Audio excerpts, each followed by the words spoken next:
Okay, so I think we're live. So for anyone who's catching the replay, stick around. We've got a lot to cover.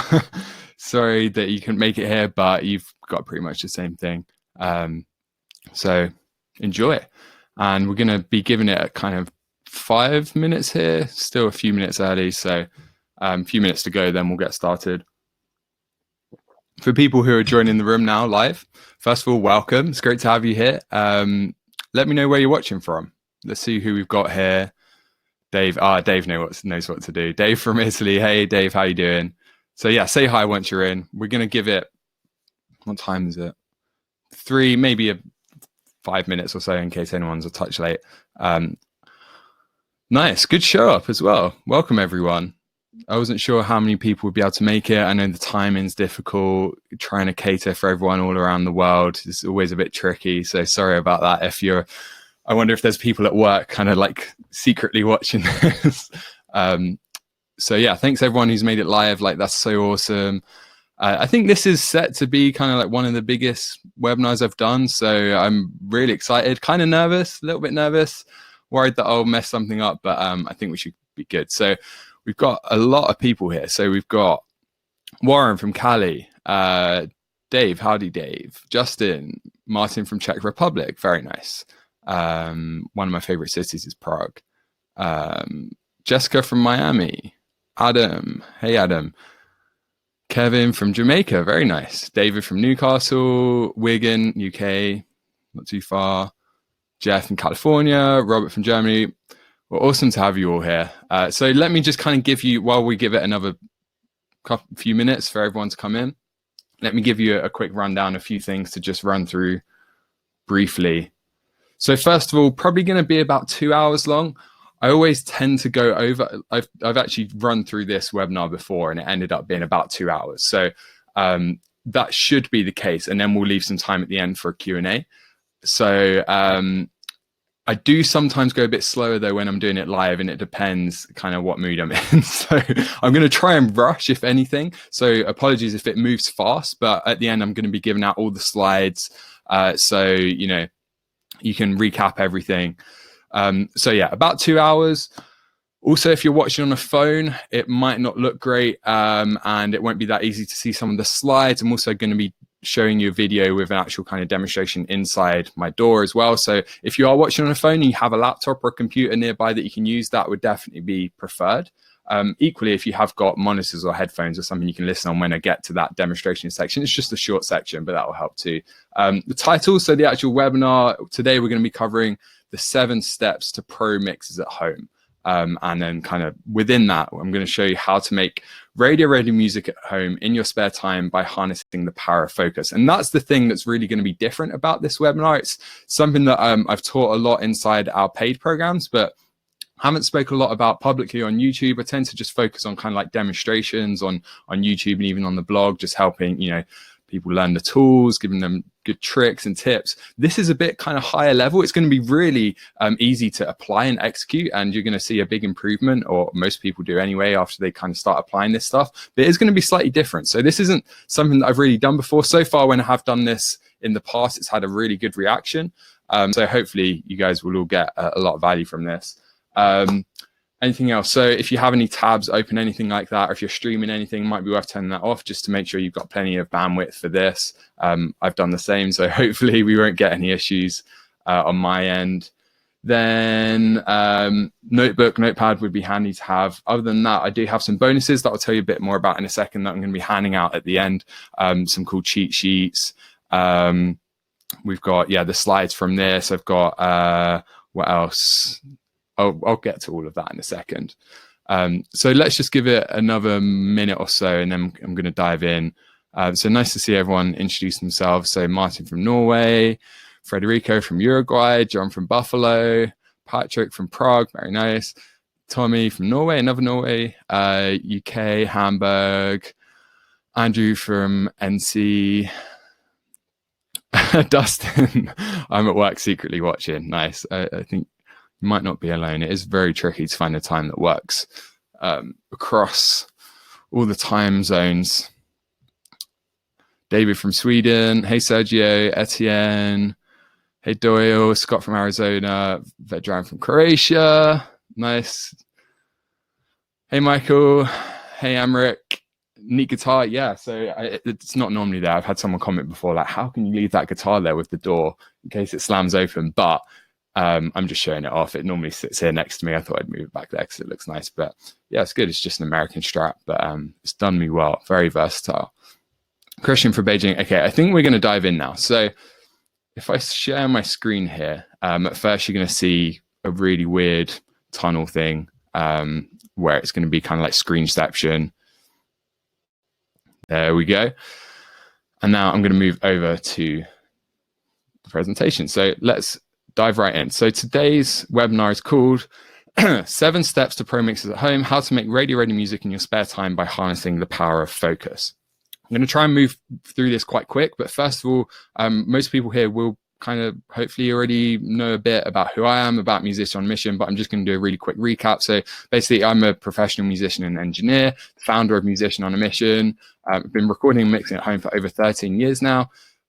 Professionally during that time, not early on because I started when I was like 13. Grew up in London in the UK, and now I live in the Midlands countryside with my wife and my dog, and this is the studio where I'm sat right now.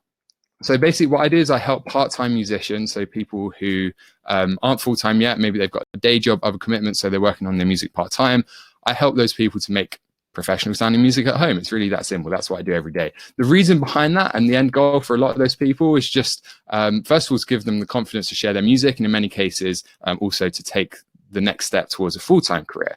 And to help people do that really fast, I focus on keeping it simple, breaking everything down so it's straightforward and easy to understand. So that's me in a nutshell. So my goal on this webinar is to outline every single step between your current level of quality and radio-ready mixes. So these are basically, it's just an overview of the fundamental techniques that are going to help you to break through any ruts. If you kind of feel stuck, you're not sure where you're going wrong with your mixes, not sure why they don't sound professional yet, why you can't reach that sound in your head. If you're in that kind of rut, then applying some of the techniques I'm going to show you today hopefully will improve your mixes within the coming weeks, as soon as you actually go and apply this stuff. Now, a really good example of someone who's taken this mindset that I'm about to share with you and applied it really well. Some of you may have heard me talk about Bowski Island before. This is Patrick. If you search Bowski Island on YouTube, anyway, you can hear his music. Basically, he came to us just after his first home recording. Within about 3.5 months, he was producing work that sounded really professional. But it takes most people years to get to this point. That's by no means kind of typical. However, Patrick only did it in a few months. How is that possible? Well, he took a different approach that most people take, and that's the approach that I'm going to outline and kind of hand over to you today. So that's not all there is to Patrick's story. Off the back of one of the tracks that he made about 3 or 4 months in, sounding really awesome, he started sending it out, and he actually got signed off the back of one of those tracks. So that just goes to show where this can take you. So what you're going to learn today, first of all, the 7 kind of crucial steps that every home studio owner pretty much has to go through if you want to get to that point where your music sounds professional. I'm also going to share the #1 mistake that musicians make when it comes to recording their own music. We're going to talk about the only 3 things that matter if you want to reach studio quality at some point. Why people get stuck on demo quality and can't seem to improve, but they're not sure why. They're not sure where they're going wrong. I'm going to outline why that happens. How to record professional studio level vocals at home. So we're going to get very specific here, talk about vocals because they're so important, and I'm going to show you how to do that with the gear you already have. Also going to cover the only 7 plugins that you'll ever need. I'm going to cover why most people struggle with EQ and how to find the right frequency to boost or cut if you're ever not sure what frequency to boost or cut, or how much to boost it or cut it by. Then there's a technique I'm going to share with you today that I call turning up to 11, which is a weird name. All will be explained, and I'm going to show you that in my door as well. And then finally, we're also going to cover how to rewire your brain and develop the right mindset for producing professional music at home. So this is the bit that's kind of different. This is going to be quite new, this approach.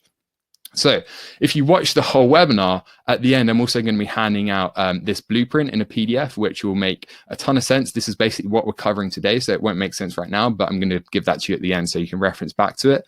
I'm also going to give you all of my workflow flowcharts, so you can just work through these as you're making a track, and everything, the whole workflow is there. So if you're ever kind of unsure about where to start or what order to do things, I'm going to hand that out to you. Also, only 16 mixing tips you'll ever need, just a really handy PDF that I wanted to hand out. And finally, some cheat sheets that we have recently put together, brand new, really handy, easy to use reference sheets. And finally, the slides for this presentation so you can recap. So just very quickly, a few house rules. First of all, as I was saying, try and close down any of the tabs or windows just to make sure you get enough bandwidth for streaming this. Then remove any other distractions in your environment, because I'm going to be moving really fast here. Because of that, probably also worth grabbing a pen and paper or opening your favorite note-taking software. Then stick around till the end if you want all of those resources. So who is this for, as in this presentation, this webinar? Who's it going to help? Well, first of all, if you're a DIY musician, so if you record your own music, I'm going to show you how to improve the quality of your work. If you're a passionate hobbyist, so if music isn't your full-time job, and this is probably most people watching, you work on it in your spare time, then I'm going to show you how to be more efficient with your time and improve at a faster rate. Also, retired musicians, that's another big segment. Again, there's probably people watching here who have retired, who now have more time to spend on their music. So I'm going to just help you improve the quality of your music. Professional musicians too. So if you are already working full-time in the industry, you'll be able to apply what you're going to learn today to improve the quality of your demos. And finally, any genre, it doesn't matter what genre you work with, any DAW, it doesn't matter what DAW you use, you can be able to apply all of this. Now, before we dive in with the meat of this, why record at home? Why not just go to a studio? And I think this is an important question to ask. Now, of course, if you're like me, when I first started out, I just wanted to record my band, and it was just cheaper than going to a studio. And you probably already have your reasons why you're here in the first place, why you're recording at home yourself instead of just going to a studio. But there's an even bigger shift happening in the music industry that I just want to highlight now, because I think this is really important. It helps you just be more kind of like confident with the fact that you're recording at home, because I think that's awesome. I think that's the way that it's going to go. So basically, just very quickly, in 2017, digital revenues actually accounted for 9.4 billion of revenue in the US alone, which is actually now over half the entire music industry. So I've shared stats like this before, and the most recent one, so that came out in 2018. Hopefully now that we're in 2019, pretty soon the 2018 figures will come out. But even in 2017, it was over half the entire music industry now. And in fact, streaming is now the industry's largest revenue source. Just let that sink in, because all you have to do to be part of that is pay $20 or so to a service like DistroKid. You can upload your music. Yeah, it's still really difficult. It's really hard to get noticed, but there aren't these huge barriers in even getting your music to fans anymore. You don't have to go through a record label or publisher, all of that. Thanks to the internet, you can now have direct contact with your fans. Sorry about the spelling mistake there. Now, home recording fits in perfectly with all of this. You can be self-sufficient in reaching your fans. Means you can also be self-sufficient in making your music and producing your music. So I think that's why home recording is so important. And personally, I think in 5-10 years, the majority of music you hear on the radio will be recorded in a small home or project studio if it's away from the home, but still kind of basically a home studio, and self-produced. And a lot of music you hear on the radio now is already that way. Or at least in a lot of cases, the vocals, if it's pop or electronic, just the vocals are so often recorded in hotel rooms and small studios now. But what I mean here is that I think in 5-10 years, even like big rock artists, or pretty much everything, well, not everything, the majority of stuff will be self-produced and recorded at home. So it's worth focusing on this stuff. Now, again, just in case anyone here isn't that familiar with myself, let me just kind of like dive in here, because I want you to be very sure about what I'm about to share with you here, because I really think the key is in the execution. I don't want you to just take this and go away from today thinking, oh yeah, that was cool, but I don't know if it'll work for me, or I don't know if like this is actually the best thing to focus on. So I want you to have complete confidence. So to do that, I need to kind of give you confidence in me. So that's what I just want to do now very quickly, share my story. So it hasn't always been easy. I had lots of awful jobs before I started working in the music industry. I worked at Hollister, which was very embarrassing. I worked at Bose, which was kind of cool, but again, just working in the shop. Nothing wrong with that, just not for me. McJagger Centre is a local theatre that I worked at doing live sound. So I kind of went through all of these different jobs. And then I went to uni. During working at these, I was actually working at Bose when I went to uni. And I got sick of it. I got sick of just working not on music all the time and just being on the shop floor, dreaming of my next gig, thinking about recording. So I decided to kind of take a leap of faith, quit that job. I needed something else to support myself while I was at uni. So just kind of went all in, formed a function band, because I thought that would be the easiest way to actually make money from music. And that went surprisingly well, I think, just because we had a lot of reach at the local university, and then we started to expand out. So it wasn't long before I was making kind of like £200 a night. So that was really awesome. That then gave me the freedom and time to find engineering work too. So a few months after quitting my job at Bose, I was actually in demand as both a bassist and an engineer. And it was around this time that I discovered I liked teaching too. And I started teaching bass. I started teaching mixing. Again, just many forms of income. Then I graduated, tried to make a full-time living from music engineering. And that's where it got a little bit tricky. So making that transition from part-time to full-time was very difficult. So to help make ends meet, I started working as an AV engineer, which is basically where you install kind of audio systems or high-end theatre systems, that kind of stuff, in rich people's homes, in essence. But it took up loads of time. I was actually working on construction sites a lot of time, just installing cables, which, again, nothing wrong with that, just wasn't for me. And I pretty much had to start cutting back on music work because this was a full-time job, so I couldn't keep music going outside of it. And I got to a really low point. I thought that was just going to be the rest of my life. I thought I'd pretty much failed at the whole music career and that this is what I'd be doing. So again, I decided to quit, did it all over again, give it one last shot.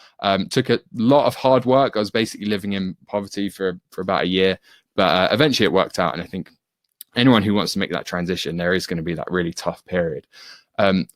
So eventually I was able to make a full-time living from a mixture of mixing, which was my main focus, live sound engineering, playing bass, just multiple forms of income. And it was around the same time that I started Musician on a Mission as well, just to actually teach everything. I was already teaching kind of outside of in the real world, so I thought, I should take this online as well.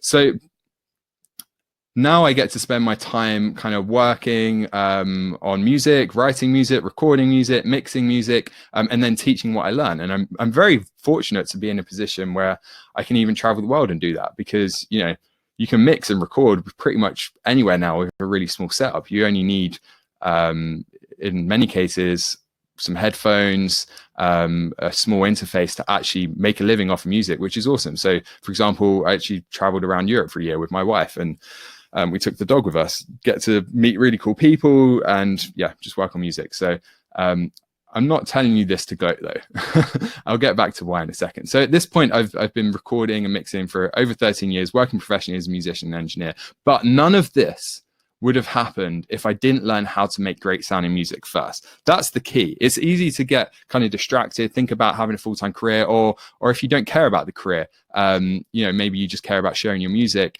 Whatever the case, it all starts with making great sounding music. And it all starts with making professional sounding music in your home studio. So just kind of picture it. If you had the ability to make radio worthy mixes with the gear you already have, how would that affect other areas of your life? Because that is the first step. If you had that ability and you could produce an unlimited amount of professional tracks, that'd be pretty cool, right? The stuff that you could do with that. So this is my new life purpose, is basically giving people that ability to show others how to make better sounding music. That's why I started Musician on a Mission 4 years ago. And in that time, we've actually reached millions of musicians, helped them with their music. A few examples here, just the kind of students we've had an impact on. Vincent said, "This sounds pro, I really enjoyed." People listened to Vincent's music and said, "This sounds pro, I really enjoy this. Reminds me of Coldplay," etc. Connie said, "Musician on a Mission for me is how it's finally given me a chance to move towards the mixes I hear in my head. I now have a strategy for recording. I'm not just hitting buttons, hoping for a good end result." Mark said, "Your courses and the ongoing training have completely turned around my mixing. Thanks very much for what, in my opinion, has to be the best training out there. Your training is yielding results I can hear." We've nearly got 3 million views on YouTube. Over 1.7 million people have visited our blog.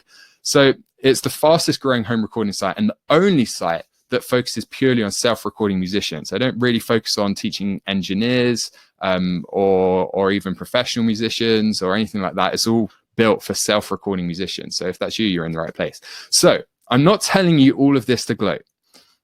I just want you to have the confidence to take what I'm about to share with you seriously, because this could have a major impact on how you approach all of this and have a major impact on the quality of your work. I don't want you to have any doubts about this information, because I know it will change your music forever. So There we go. Is everyone ready to move on and get into the meat of this? Now that we've covered that, 15 minutes in, we're pretty much ready.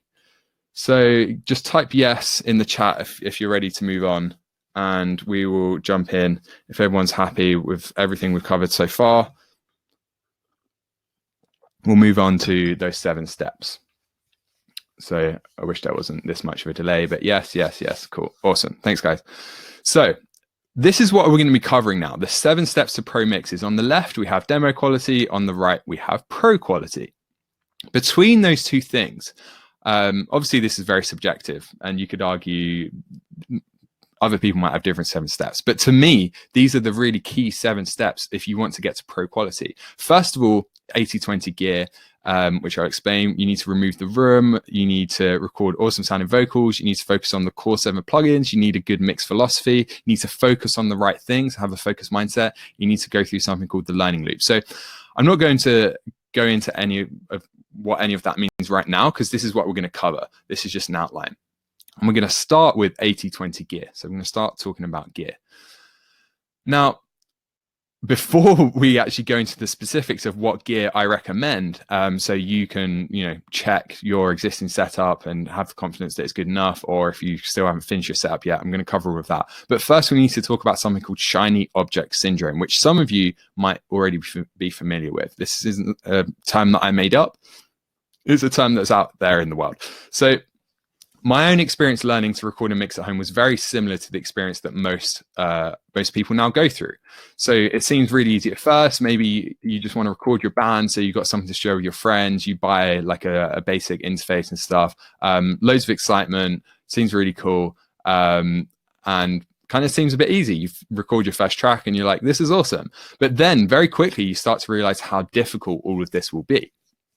So you start to realize, okay, actually there's a lot that goes into this mixing thing, and actually my mixes really don't sound that good. I've got a long way to go.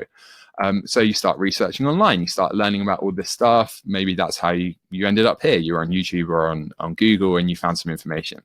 But the trouble is there's an overwhelming amount of information and options. So as you're going through this learning process, suddenly now you don't know where to look. There's so much to learn. You don't know what order to learn it. There's different people saying different things. There's all this equipment, all these plugins. It's just very overwhelming. And this, for most people and for myself, was kind of where the self-doubt and the frustration started to sink in. So you start to think, maybe I don't have time for this. Maybe it's just not going to be possible for me. Like, my ears suck. I don't even know where I'm going wrong with my mixes. And this is where people tend to get frustrated. And at this point, there are just some kind of common doubts and fears that I hear a lot. So where am I going so wrong? I feel like I'm doing everything right, but clearly something is going wrong. My mixes don't sound the way I want them to. They don't sound like the sound I have in my head. This sounds like nothing like what I have in my head, but I have no idea why that's happening. I feel like I'm doing everything right, but it's just not happening. It's overwhelming. I have no confidence in what I'm doing, and I'm never going to find the time to figure this out. So just let me tell you that this is all totally normal. It sucks. It really sucks. This is not an easy thing to learn, but know that you're not alone if you are having any of these doubts, and know that everyone works through these and eventually gets to the point where, with enough work, and if you stay committed, you can definitely get to that point where your mixes sound professional. But it is difficult and it does suck at times. I can still remember kind of going back many years now. I can remember as I was learning, just taking my mixes out to my car and listening to them, comparing them to other tracks and artists that I liked, and just being so deflated. And I know this is a really common experience for a lot of people, the kind of car test. So again, you're not alone if you do feel disappointed. Has anyone else ever done this? Has anyone else ever done this car test and felt disappointed and kind of thought, I may as well give up, or this sucks. I don't know why. Because again, I went through this. Everyone goes through this, so that's totally normal. You're not alone. Now, I did this over and over again for years and years. I did this over and over again. Went through this process of just kind of not really improving, constantly going back to the car, listening to my tracks, and there was never a big difference. I would just keep trying new tricks that I learned, trying to figure it out on my own and piece everything together. But every time I took a mix to the car, I'd just be disappointed.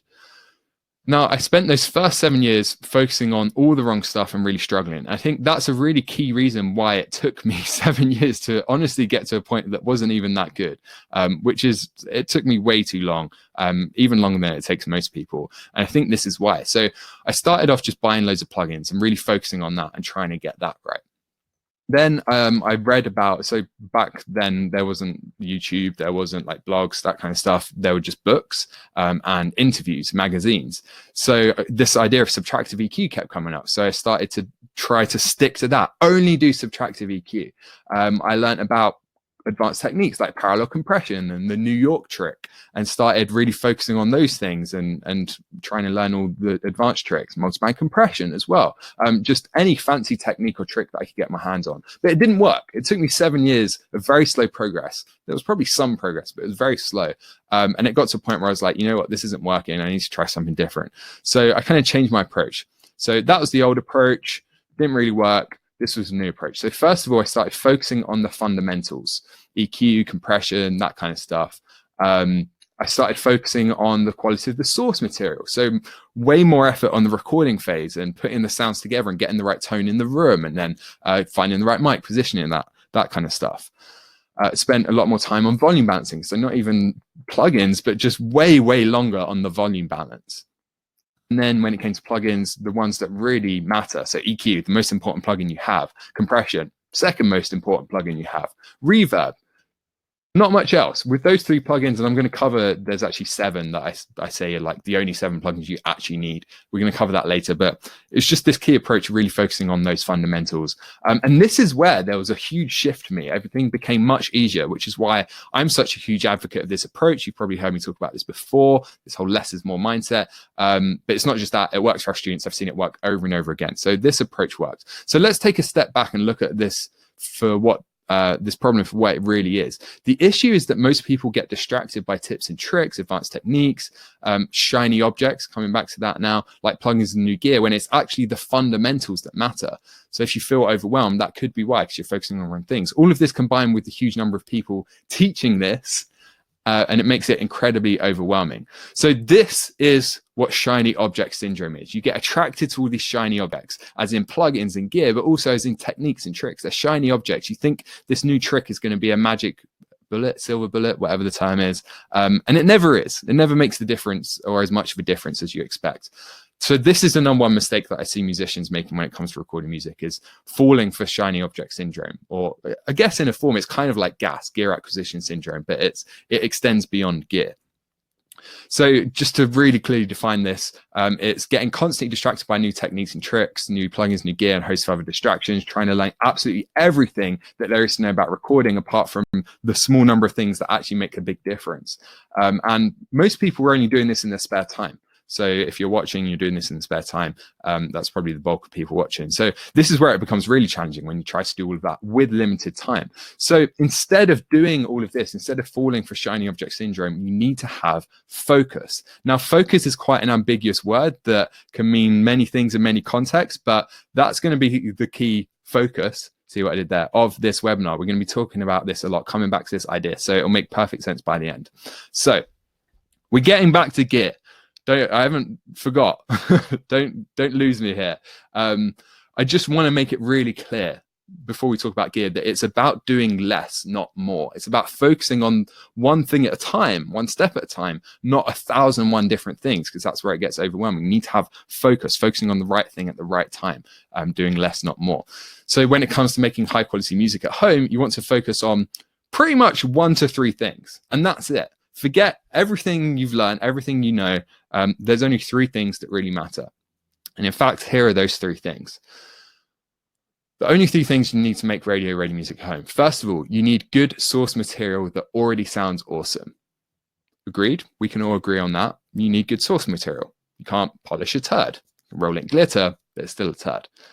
2, you need to be comfortable with the core mixing tools. You don't need to know all these advanced techniques and tricks. You don't need to understand multiband compression or like all these kind of really small use case tools. You just need to really understand the core and be comfortable with the core mixing tools. And that's enough.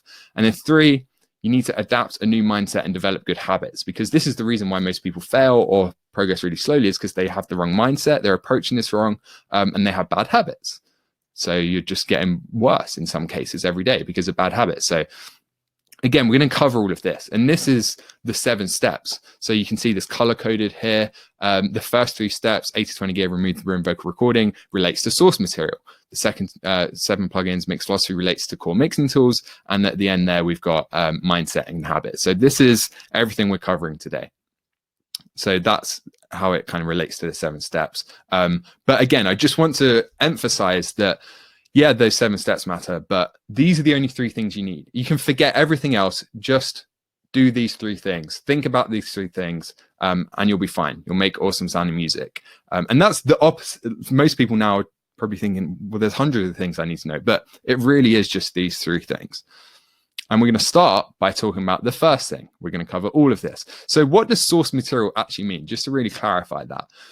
Well, it's the tracks that you're working with when you start mixing. So it's not just recording. It can also be drum samples, any other samples. It can be your dry guitar tracks, but then also the amp simulators that you choose and the settings you have. It's the synths that you use, the sound design. So it's everything that happens before you start mixing. Now, if you get all of this sounding awesome before you start mixing, it's going to be so much easier to mix. And it's the only way to get a good end mix is having something good to start with. So that means spending plenty of time on the recording phase, getting it right at the source. And that means plenty of time on the production phase if you're working with electronic aspects or samples. So does everyone have a full understanding of what source material is? Because this is a really key term. It is a bit of a kind of like, it's kind of audio jargony. So I just want to make sure everyone's very happy with the definition of source material. So just type yes in the chat if you're happy with that, and then we'll move on.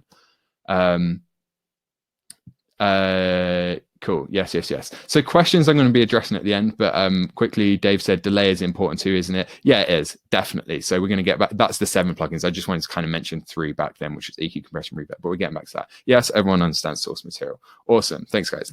So getting back to gear, we're finally there. Which is this first step, 80/20 gear, just again to put that into context. Now, when it comes to setting up a home studio, you need to avoid shiny object syndrome. That's why we went off that whole tangent there, because it relates to gear and the gear that you use. You need to avoid falling for that. So to help you, I want to share an idea with you about shiny object syndrome and gear. It's called the 80/20 rule. So I'm going to go through this really quickly. So there was this guy called Vilfredo Pareto in the 18th century. He was an economist, and he noticed that only 20% of the pea pods in his garden produced 80% of the yield. You'd think it would be kind of balanced, like on average, every pea pod will produce like, I don't know, 3 peas or something. But it actually turns out that only 20% of the pods produce 80% of the yield of peas. So there's kind of like discorrelation. Is that a word? You know what I mean? And then he kind of, because he was an economist, he saw that ratio and was like, that's interesting. So he looks at the economy and he saw this ratio everywhere. 20% of the businesses in the country produced 80% of the wealth or GDP of the country. 20% of the individuals own 80% of the wealth. 20% of a business's income came from, 80% of a business's income came from only 20% of the customers. So he started to notice this ratio. Now, the basic idea here is that effort or input is disproportionate to outcome or output. They're not directly kind of proportionate. So 20% of the efforts or input creates 80% of the results. Now, hopefully a lot of you are familiar with this idea already, because that's pretty much where I'm going to end this definition, because we need to move on to talking about this in the context of mixing. This diagram might help you here to kind of like visualize that. Again, does that make sense to everyone? Just quick yes, if it's okay for me to move on and talk about other the applications of this. Or just give me a no if you'd prefer me to kind of like clarify that a bit more, define it a bit more, because it is a really important principle that we're going to come back to a lot, this 80/20 rule. So just give me a quick yes, and I'll look out for any no's. Yes, cool. Lots of yeses. Awesome. So how do we actually apply this to home recording, mixing, all that kind of stuff? Well, if you listen to a high quality mix, the kind of mix you would hear on the radio, well, you can get 80% of the way there with just 20% of the efforts. So 20% of the tools, the knowledge, the skill, and the time. That's kind of like the big picture angle. Now, to get a bit more specific, 80% of the end sound is decided in the recording phase or source material. So your mix is already your track is already 80% decided almost by the time it gets to mixing. Mixing's like that last 20%. That's another way to think of it. 4 core tools. So, volume balancing, panning, EQ compression, they are accountable for 80% of the mix. And they're not even 20% of the tools available. So it's probably 1%. Your DAW probably came, well, maybe not 1%, maybe like 5-10%. Your DAW probably came with like 50 or so plugins. Those 4 account for 80% of the sound of a mix. Now, affordable equipment can get you 90% of the way there to a professional or kind of like best song you hear on the radio this week sound at 1/10 of the cost. So that's even more pronounced. It's not 80-20, it's disproportionate. It's more like kind of 90% of the way there for 10% of the cost. And the difference between a $200 mic and a $2,000 mic, yeah, there's a difference, but it's less than you think. And the $200 mic probably sounds 80-90% as good as the $2,000 mic. So hopefully you can see now where this kind of applies. Stock plugins, we get 8% of the way there, if not more, 95% of the way there. I've done a comparison before, like same mix, stock plugins, premium plugins, same settings, they basically sounded the same. Most people can't even tell the difference. But at a fraction of the cost in terms of expense, because they're free, they come with your DAW, and also way less effort in searching and finding, learning premium plugins. So lots of applications of this.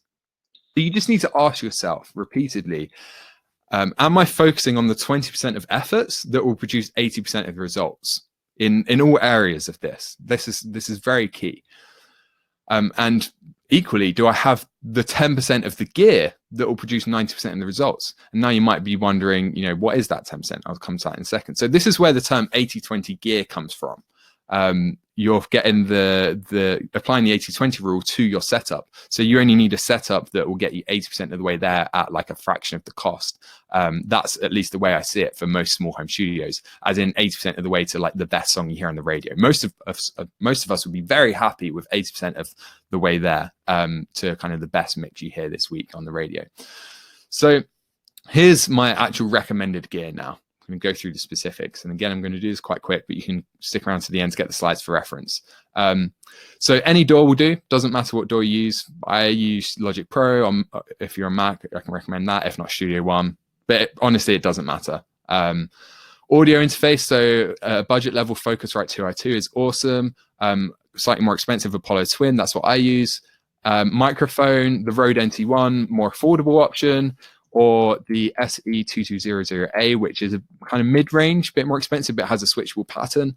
So all of these recommendations are just based on like years of using different equipment, factoring in cost for performance, and it's just what I personally recommend. Some people might disagree, but I thought it might help for you to just kind of have a rundown.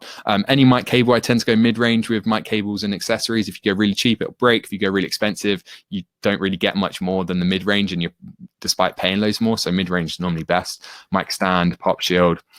Headphones, so really budget headphones. The Samson SR350s are really cool. On the more expensive side, what I use, the Sennheiser HD600s. Monitor speakers on the budget end, KRK Rocket 5s, mid-range Yamaha HS80Ms on the new version, HS8s. Again, that's what I use. Beyond that, Focal make awesome stuff. I'm just used to my Yamahas. I've been using them for years, so I continue to use them. But Focal makes some awesome stuff like the Solo 6Bs. Software, so in addition to your DAW, you'll probably need more software. So an amp simulator, I use Bias Effects and Bias Amp, and also Scuffman S-Gear. They're really good. Drum software, Easy Drummer with the expansion kits. The stock sounds aren't great, but get the expansions. Or Steven Slate Drums 5 if you work with rock, metal, anything that's kind of in that area. And finally, for virtual instruments, so like pianos, strings, all that kind of stuff.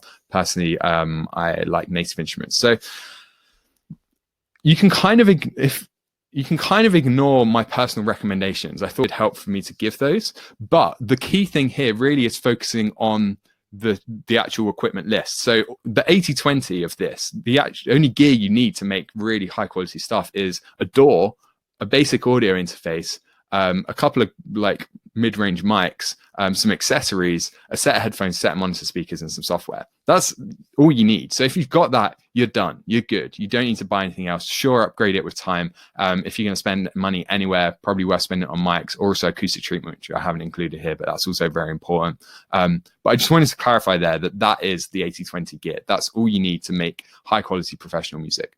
So moving on now. to step 2, which is remove the room. How are we doing for time? Okay. So you mean Yamaha? What did I say? Yeah, I definitely mean Yamaha. Might have slipped up there. So yeah, we're on step 2 now, remove the room.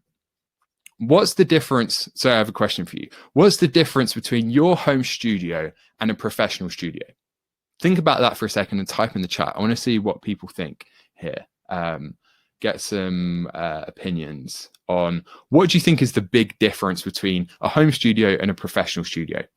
Why are they different? Why do generally home studios produce lower quality work than professional studios? What would you have to do to turn your home studio into a pro studio? So room, soundproofing, treatment, awesome. Glad to see lots of people saying treatment. Size, yeah, if it's way too small, that's going to be an issue. Gear, yes. Acoustic treatment, acoustics, yeah. So that's awesome, guys. I'm very glad you said that, because that's exactly what I was about to move on to. So to me, there are 3 key differences, though. The skill level of the engineer, that's a big one. Generally, a professional studio, they're going to be more experienced. The gear, which many of you said, of course, like pro studios probably got more expensive gear, and the room. So acoustic treatment comes under room. Now, if you put an experienced engineer, so you've got good skill, with world-class equipment, good gear, in a bad room with no treatment, it will still be really difficult to record and mix something to a professional standard. The room is the most important thing. Now, skill for you now to apply this to a home studio, skill will come with time. That just comes with time and experience, so you can develop that. Affordable gear is now incredible and will get you 80% of the way, as you've seen. So that's not a huge limiting factor. So then we're left with the room. Now, most people tend to ignore it. Going by kind of the chat there, more people than I thought. Plenty of people are aware of acoustic treatment, aware of the importance of the room, but it's often the hardest thing to improve, or people just kind of ignore it altogether. So ideally, you would treat your room, your home studio, to sound as good as a pro studio, right? If you could build a room specifically and add loads of acoustic treatment, of course, that's probably going to get you there. But the issue is that isn't always possible, because you're probably using a bedroom or a spare room or something like that. It wasn't built to be a studio. The dimensions are probably off. And unless you have the time and money to invest in really properly treating it, it's not going to be quite as good as a pro studio. So the end goal, of course, is to treat your room and do that really well. But also on top of that, you can do everything you can to remove the room from the equation, so that now you're on a more level playing field. If the room is not a factor, then skill comes with time, and your gear, affordable gear now, is incredible. So you're kind of putting yourself on a more level playing field with a pro studio, which means, hey, pro mixers. So how do you remove the room? Well, first of all, you can use drum samples or software instead of recording drums. Now, if you're a drummer watching this, like, I hate that whole concept, and that's fair enough. But for a lot of people, if you want a quicker, easier way to get a really good drum sound, don't record drums. It's really difficult, requires lots of mics, lots of setup, lots of time. So samples and software are a really quick way to overcome that problem. Equally, amp simulations instead of recording real amps. Again, if you're a guitarist, you've got awesome amps, go for it. But if you just want a really quick and easy way to get a much better guitar sound without having to worry about a microphone, your room, getting an amp, placing the mic, all these things, then amp simulators now are really impressive. And you bypass all of that. Using virtual instruments and VSTs. So, for example, virtual pianos, instead of recording a piano wherever possible, again, you're just removing the room. It's all in the box. Then you can use Gorilla treatment, which we're going to come back to later, to kill the reverb in the room when recording. You can use cardioid microphones, as they reject sound from the rear and effectively remove half the room. And then when it comes to mixing, you can use headphones as well as monitors, so that your monitors are kind of lying to you because they've been shaped by the room, so you can use headphones as well. Now, with all this being said, the best thing you can do is buy or build acoustic treatment for your studio. So that's what you want to work towards. Go to GIK Acoustics if you want to buy panels. You can get a free assessment there, or search DIY acoustic panels if you want to build them yourself. You can treat your room for probably $100 or less if you build them yourself. So remove the room. That's really important. Now, step 3, we're moving on to vocal recording now. So if you remove the room, that's going to make a big difference to your source material. But you're never going to be able to do vocals in the box you need to record vocals. So now the room is a factor. So this is a really important thing to get right. See now where we are in our journey. So what's the one part of the mix that everyone focuses on? It's the vocals, right? Obviously, we're on the vocals. All listeners, kind of mainstream listeners, are going to be focusing on the vocal. And even most musicians and engineers are going to be focusing on the vocal. Now, since this is such a focal point within the song and within the mix, getting the vocal right can have a huge, huge impact on the rest of the mix. Huge knock-on impact. Do you agree with that statement? Just type yes if you agree, because some people might disagree. I'm interested to see where everyone falls on that. Do you agree that the lead vocal has a big impact on the mix? If the lead vocal sucks, the mix is going to sound worse. If the lead vocal is awesome, the mix is going to sound awesome. Do you agree with that statement? Yeah, cool. So we're all in agreement, yeah. Yeah, but not if you're doing instrumentals. Yes, absolutely right, Kevin. Yeah, for sure. Any track that has lead vocals in, yeah, I should have kind of included that disclaimer. Now, what most people do in an attempt to make their vocals sound professional. So clearly you're all aware of the importance of vocals done. So now the question is, how do you improve the vocals? So this is what I see a lot. Recording in a closet. Some tip that came from somewhere once that's horrific, and I'll tell you why in a bit. Getting too close to the mic, another really common mistake that I see. And again, we'll come back to this because it only applies with certain microphones, certain context. Using a reflection shield. This can help in certain situations, but I see a lot of people say, oh, I've got a reflection shield. I don't need to add treatment. I don't need to do anything else. Not the case. They're good, but I'll explain more in a second. And then beyond that, another huge mistake I see, and even go YouTube, search vocal production or, vocals, mixing vocals or whatever. All the videos will be about mixing. There's a huge focus on mixing because it's fun, it's sexy, it's easier to teach. But in reality, the thing that really matters is, guess what? The source material. So that's another common mistake I see, is too much emphasis on the mixing phase. So some of these things will help a little bit. Some of them will actually do a lot of harm. So I'll explain that more in a second. Now, either way, these things won't get you to a professional standard anytime soon. Just doing those things won't get you to a professional standard. Here's what you should be focusing on instead if you want studio level vocals. So first of all, you need to get it right in the recording phase instead of focusing on mixing, because a poorly recorded vocal will never sound professional. That's just the way it is. Sure, mixing is important, but you need to be starting with good ingredients. Then you want to back off the mic to get a more consistent tone and make the vocal brighter. So instead of, some people get really close to the mic, and I'm going to talk quietly so this doesn't clip or anything, like this. And with a dynamic mic, that's fine. But if this was a condenser, that's going to sound really weird, which I'll talk more about in a second. So generally, something that I find myself telling my students a lot, probably 2/3 of students when I review their mixes or listen to their raw tracks, is to just back off the mic a bit to get a brighter tone. Notice as I move away from the mic, it suddenly gets brighter. As I get closer, it suddenly gets warmer. So this is something I say a lot. It also means, like, as the vocalist is moving around, it doesn't create these huge fluctuations in volume and tone, because, moving an inch back here is very different to moving an inch here. We'll come back to that in a second. So use a big room and get away from the walls. Do not use your closet. That's one of the worst things you could do. And then use Gorilla treatment to kill the reverb in that room and get a brighter sound. So we're going to cover all of this now. Now, when it comes to the actual recording phase, you need to know your mic. Do you have a dynamic mic or a condenser mic? So this is a dynamic mic. You need to answer that question first. For a dynamic, you want to get up really close. I've put it here just so that as I'm moving around, it's not as noticeable. But generally with a dynamic mic, you get out really close like this. They're designed to work that way. But for a condenser microphone, like a large diaphragm condenser, you want to be at least 6 inches away, about 6 inches away. In general, this is just a rule of thumb. There are very few situations, for example, if it's omnidirectional, you can get closer if you want. Sometimes the rules are made to be broken, but 6 inches away is a good starting point, that or more. In terms of placing the mic, you want it to be at mouth height, facing directly at the mouth. So if I was a bit shorter, just at mouth height, point at the mouth. It's that simple. And then from that kind of starting point, experiment with distance from the mic. Further away sounds brighter, more top end. Closer sounds warmer. Closer, I kind of changed the pitch of my voice there. But closer sounds warmer, more bottom end when I get close like this. Further away, brighter. Okay, easy to remember. Now, as I said, back off the mic, really common advice I find myself giving. The vocal needs to sound brighter than you think. You can use references for that if you want. So when you're recording, listen to a professional track, focus on the vocal and how bright it is.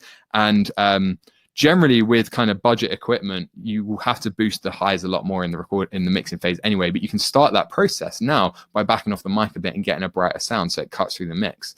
So just listen to a track on Spotify, wherever, compare your vocal recording while playing around with distance, record a take at 6 inches, then record a take at 10 inches, compare them.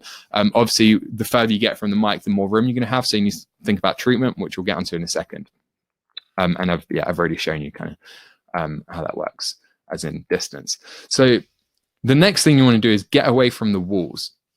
To reiterate, you don't want to use a closet or a small room.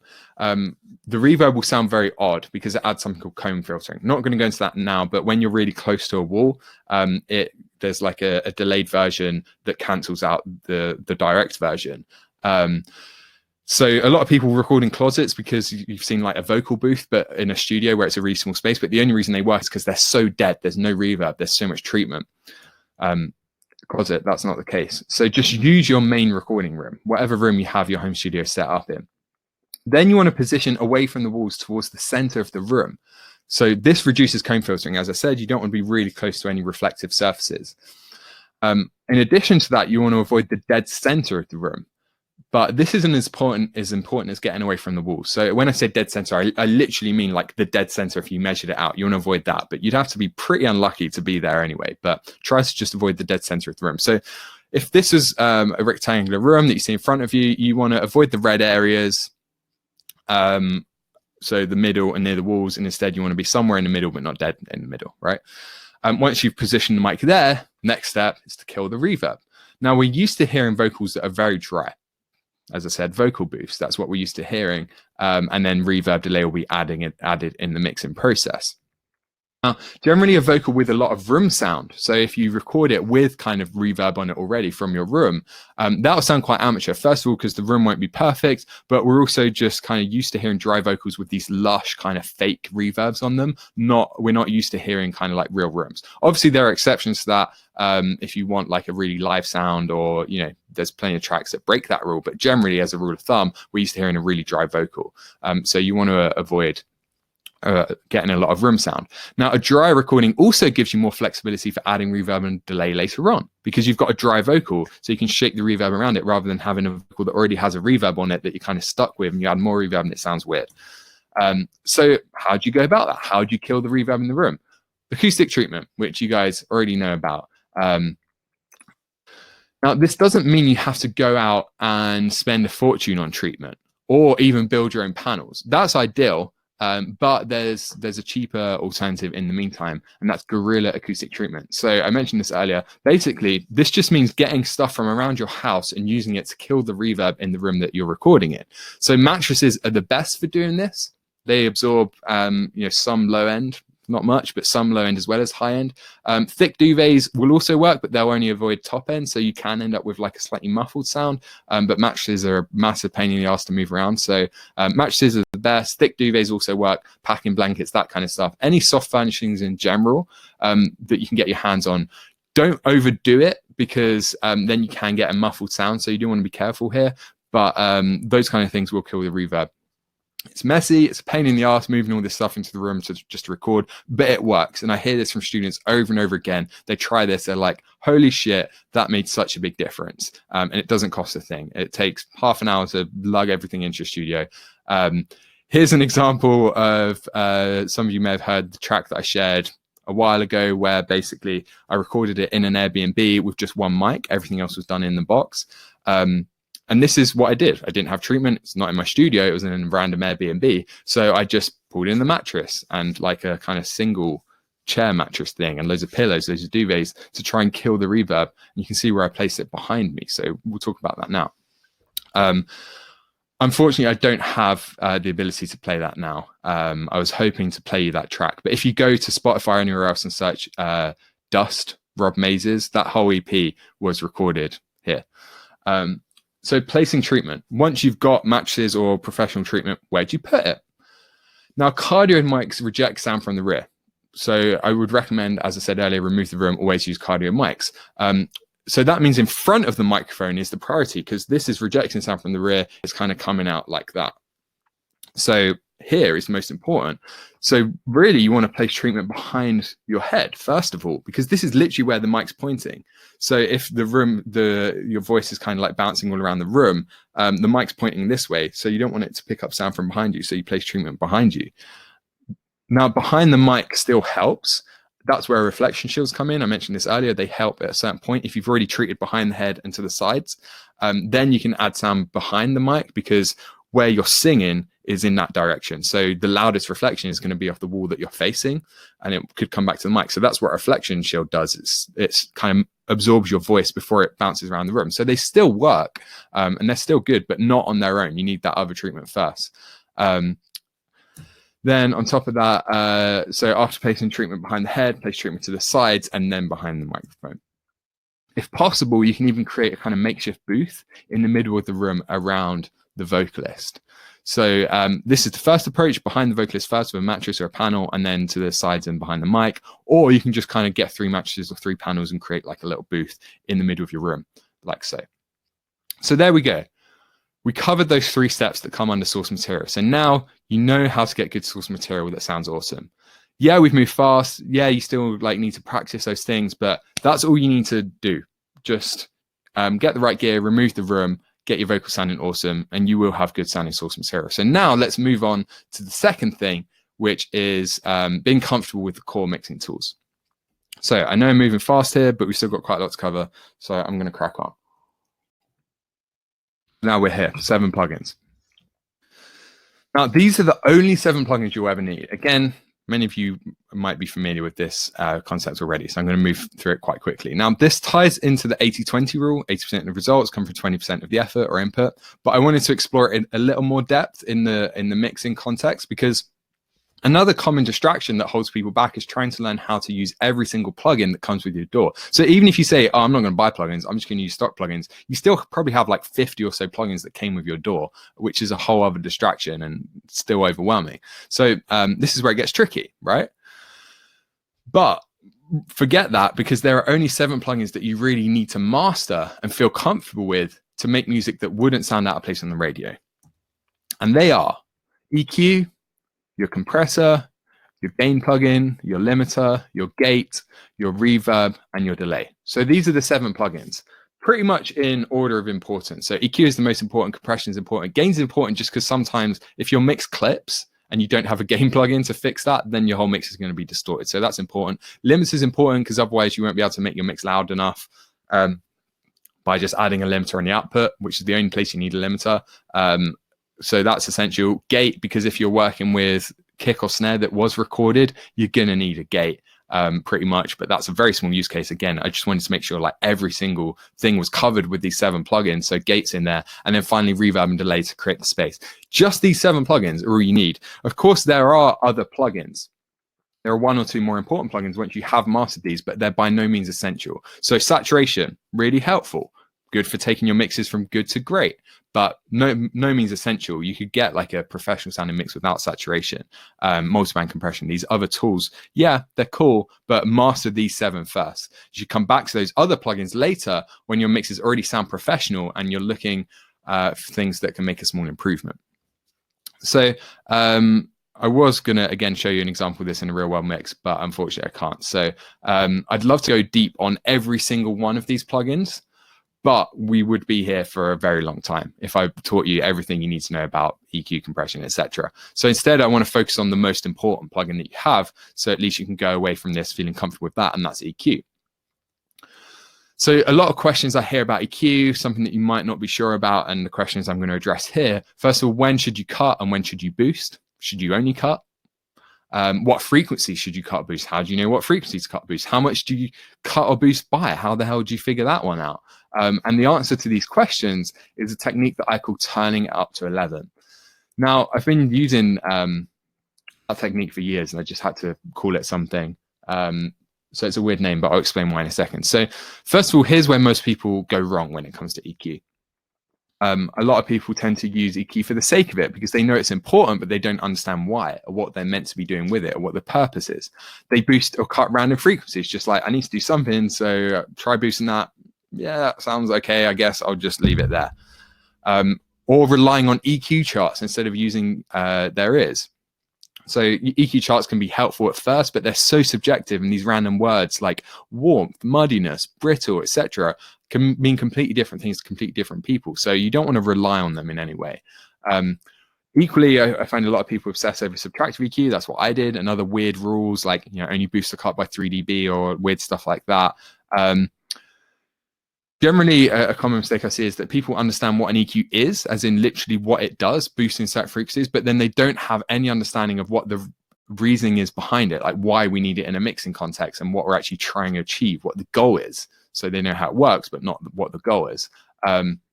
And generally, this comes from watching lots of YouTube videos that only give tips and tricks, because that's all you can really cover in 10, 20 minutes is a tip or a trick, but don't go deeper and explain why you need EQ and how to actually go about it. So here's what you should do instead. This is the right way to use EQ. Learn the why behind it. Get a framework for using EQ. Understand the reasoning, the purpose, so that then you can approach any instrument or vocal and go, okay, this is what it needs. I need EQ to do that.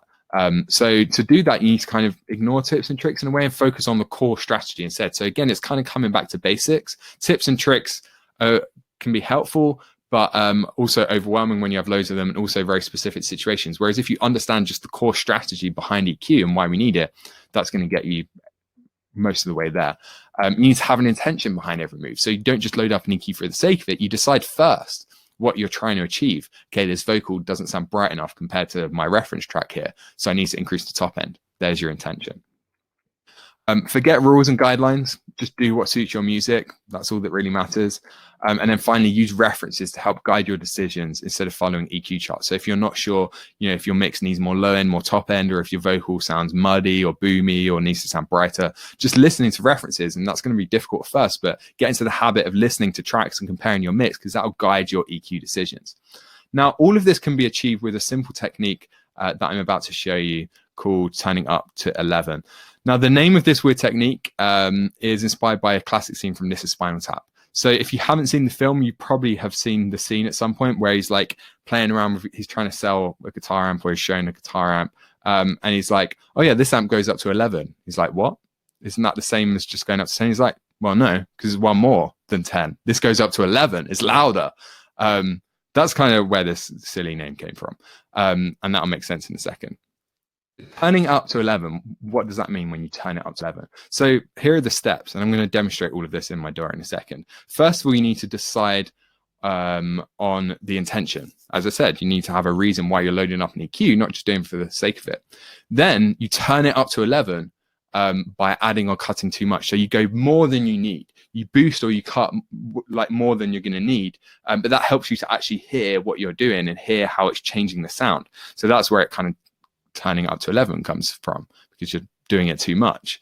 Then you find the right frequency. So once you've turned it up to 11, you sweep around until you kind of go, oh yeah, that's adding top end that sounds nice, or oh yeah, that's removing that muddiness suddenly.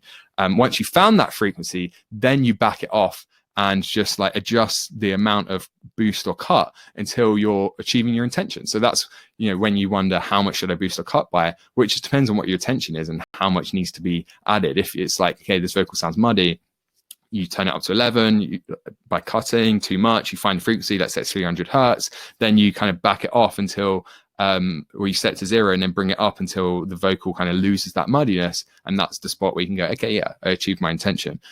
Now it's much easier for me to just demonstrate this instead of trying to explain it. So I was hoping to do this live, but unfortunately the audio quality on the stream isn't great. So I pre-recorded this segment instead. So this is just going to be a short 10-minute video that actually goes through and demonstrates this inside my DAW. And we're going to start that now. So I'll see you in a few minutes. First, let's have a listen to the track that we're working with. But if I did, even the gold would fall as leaves onto your skin. God, let the storm sink your ship so you can swim. Just don't let love on my... So the first step is to identify an issue that needs fixing. This mix is almost there. I'm just in the final stage where I'm looking out for any outstanding issues that just need correcting before I actually wrap this up. And straight away, just listening to that section there, I can hear that the kick is sounding a bit too pillowy. It doesn't have much definition to it, and I'd like it to cut through the mix a little bit more. So that's important. Before we actually go ahead with this technique, you need to have a goal or an intention in mind. Now that we have our goal, I'm going to load up the equalizer that I already have on this kick, and I'm going to solo this. Now normally I would do this in the context of the mix, but I want to make it really clear what I'm doing, and then we'll check it in the mix in a second. So we want to add more click, more beta sound to the kick drum so it cuts through the mix. So that's probably going to be in the upper mid range or the top end somewhere. You don't need to know exactly what frequency, just roughly where to start. I know it's going to be somewhere around here. So what we're going to do is turn it up to 11. So I know I'm probably not going to boost by 6 dB or so. And I'm just going to move this around nice and wide like this. I don't need to adjust the width. I can just leave it set to 1, whatever the default is. I'm just going to move this around until I kind of hear the element of the kick drum that I want to bring out in the mix, i.e. the beta.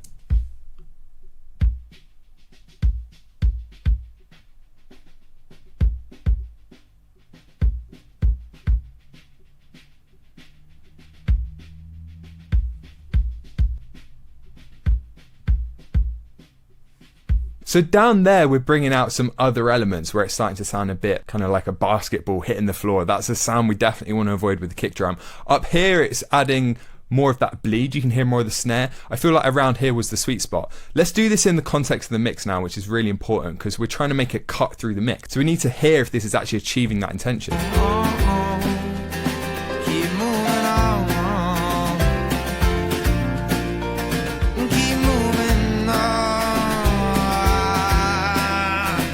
Let's bring that kick up so you can hear it.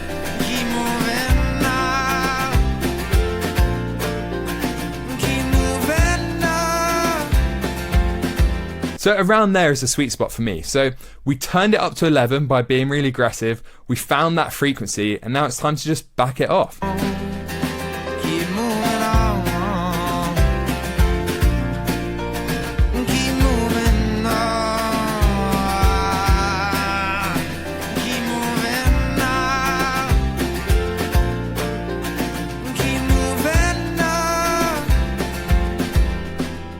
So we brought that boost down to a reasonable level, checked it in the mix a couple of times. Now I might want to play around with the bandwidth to make sure we're not boosting anything else we don't want. So if we only want to boost a very specific element of that sound, we can make it narrower. If we want it to sound a bit more subtle and a bit more musical and less aggressive, we can make it broader. But the important thing here is that we turned it up to 11, we swept around until we found that frequency, and then we backed it off. Now you can use the same approach for cutting too. It doesn't just apply to boosting. So let's have a listen out to something else in the mix that might need a cut.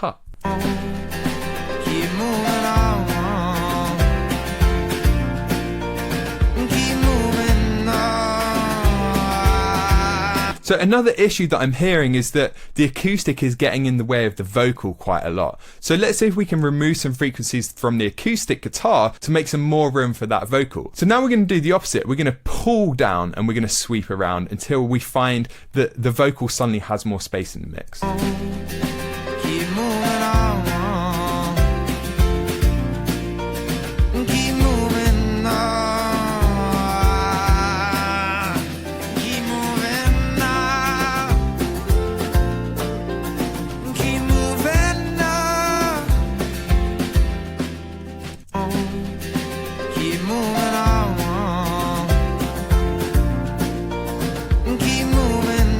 So around there, suddenly there's so much more space for the vocal. The vocal really comes out. Turned it up to 11, found the frequency, now let's back it off. Keep moving on. Keep moving on.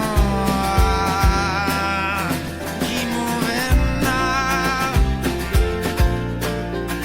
Keep moving on. Much better. And it would have been really hard to find that frequency with the boosted sweep technique. That wouldn't have worked there. Instead, we had to turn it to 11 by cutting more than we intended to, find that sweet spot, and then dial it back. Okay, so there we go. Let me just share my screen again. And we'll jump back into this. So does that make sense to everyone? Everyone ready to go and try this? Anything that didn't make sense? Just type yes if you're happy to move on. Again, key is in the execution, so go and give this a go. But I just want to make sure before we move on that everyone kind of like gets that enough to actually go and give it a try next time you open up a mix. Yes, awesome. Thanks, guys. Appreciate that. So yes, yeah, deciding the intention is definitely the most difficult part. So that's where references really help. That's where just with time your listening gets better. But yeah, that is the tricky part for sure. So moving on. So we just covered 7 plugins. So now we're moving on to mix philosophy, the second part of thing 2, which is being comfortable with the core mixing tools. So focus on mastering those 7 plugins. Then all you need to do is approach the mix in the right way. Understand those plugins, approach the mix in the right way, and you've pretty much got the whole mixing process down. So now I'm just going to quickly cover my best tips, kind of mixing tips and tidbits after 13 years of doing this. At the end, I'm going to share a PDF that has 16 of these in it, and that'll be good for just referencing and checking over when you mix. But now I just want to cover some of those quickly, the most important ones. So first of all, you want to get the balance right first. Can't emphasize the importance of that enough. Spend more time in volume balance than you would think necessary, because that really is where the bulk of the mix comes from. Second, time is of the essence. So mixing is a race against the clock, really. The longer you mix for, the more fatigued your ears get, the less objective you become. You get used to weird stuff in the mix. If you've ever kind of been mixing for hours and then you're like, oh my God, I don't even know if this is good or bad anymore. I don't even know if what I'm doing is making it better or making it worse. Then, yeah, you kind of like over mixed. That clock has run out. Go have a really long break, come back and you'll be fine. But it's a race against the clock. So you want to do things like mix prep and have a workflow so that you can navigate the mixing process efficiently to cut down on that time. In addition to that, you need to take regular breaks. There's no way around this. When you're actually mixing, take a break every, half hour to an hour. When you finish a mix, have a break for a few days, then come back and check it again. Breaks are really important for letting your ears rest, but also kind of resetting your perspective. Tip 4, loop the loudest section of the song. So this is a really simple one, but I think it's quite easy to overlook. You want to loop the loudest section, so the last chorus, and mix that first. Like do your EQ, your compression, your reverb, everything there. So that sounds awesome. The climax of the song sounds awesome. Then you kind of work back and add like volume automation for the other sections. If there's a guitar that was perfectly balanced there, but it's too quiet in a verse, so you add all your automation. And that means you can build up to it instead of starting with like the intro, making that sound awesome. And then it's like, where do you go from there? So loop the loudest section of the song when you're doing the bulk of the mix. Tip 5, avoid the solo button. Something else that's easier said than done. It doesn't matter how things sound in solo. Quite often when I'm mixing, things sound awful in solo when I actually kind of have interest just solo them, but they sound perfect in the context of the mix. So avoid the solo button, and instead, if you struggle to add EQ compression to a channel without soloing it, just turn that channel up while you're EQing it and while you're compressing it. And then you'll be able to hear it, but you still have the context in the mix. So one way you can do that is just turn up the volume fader. If you don't want to mess with your volume fader, just add like a gain plugin and add 10 dB, EQ it, compress it, whatever, then turn it back down. Tip 6, have an intention behind every move. So we've covered this in the context of EQ, but it applies to everything. You should be problem solving in most cases. So you listen to the mix, you're like, here's a problem. How am I going to fix it? EQ. How am I going to fix it? Compression. So you're going into each thing with an intention. Tip 7, use good reference tracks. Again, we covered that in the context of EQ, but you can listen to the volume balance of a reference track. You can focus on the tone of a specific instrument. So how does my guitar sound? At first, when you first start using references, just focus on the low end and the top end. How much top end is in these tracks compared, and use 3 to 5 ideally, compared to my mix, how much low end? Just split into those two things to start with. And yeah, that's a good starting point. Tip 8, listen back on multiple speakers or headphones. Again, something that many people here will be familiar with, but the more I switch back and forth between monitors and headphones loads as I'm mixing, I also have a small kind of like Auratone style speaker here that I can switch to. So that's really important. Go listen to it when you finish in your car, on your hi-fi, to just kind of try and get it to sound good everywhere. Tip 9, mix at a low volume. Another big mistake that I see, your mixing volume should be around kind of like a casual speaking volume. So turn on your monitors, speak to yourself in your room. Sure, you'll look like a bit of a weirdo, but there's probably no one there to see. but it should be kind of like speaking volume. That's the ideal volume to mix at, really. There is an exact dB measurement. I can't recall it from mind. dB SPL, that is. So you can look that up if you want, but I just go off kind of like a general speaking volume. Again, really difficult at first, but you just need to start, get out the way, get used to it. And then you can still turn it up every now and then to hear the low end or just to hear something more clearly. But most of the time you want to be at that kind of volume. So there's more tips covered. They're like the key ones.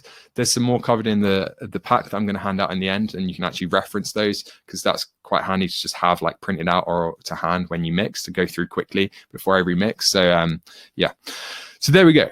That's 2. So get comfortable with those 7 tools and then approach the mixing process through those kind of tips with the right approach, and you're done. So we've got good source material, and you know how to kind of like get to the point where you're comfortable with those tools. Of course, still lots of practice that comes into this, but big picture stuff here. So now we're moving on to the third thing, which is going to be the kind of most different thing. That's not a good way to say it. It's going to be new to a lot of you, which is mindset and habit. So we're going to start with focus mindset, which to be fair, we've already pretty much covered.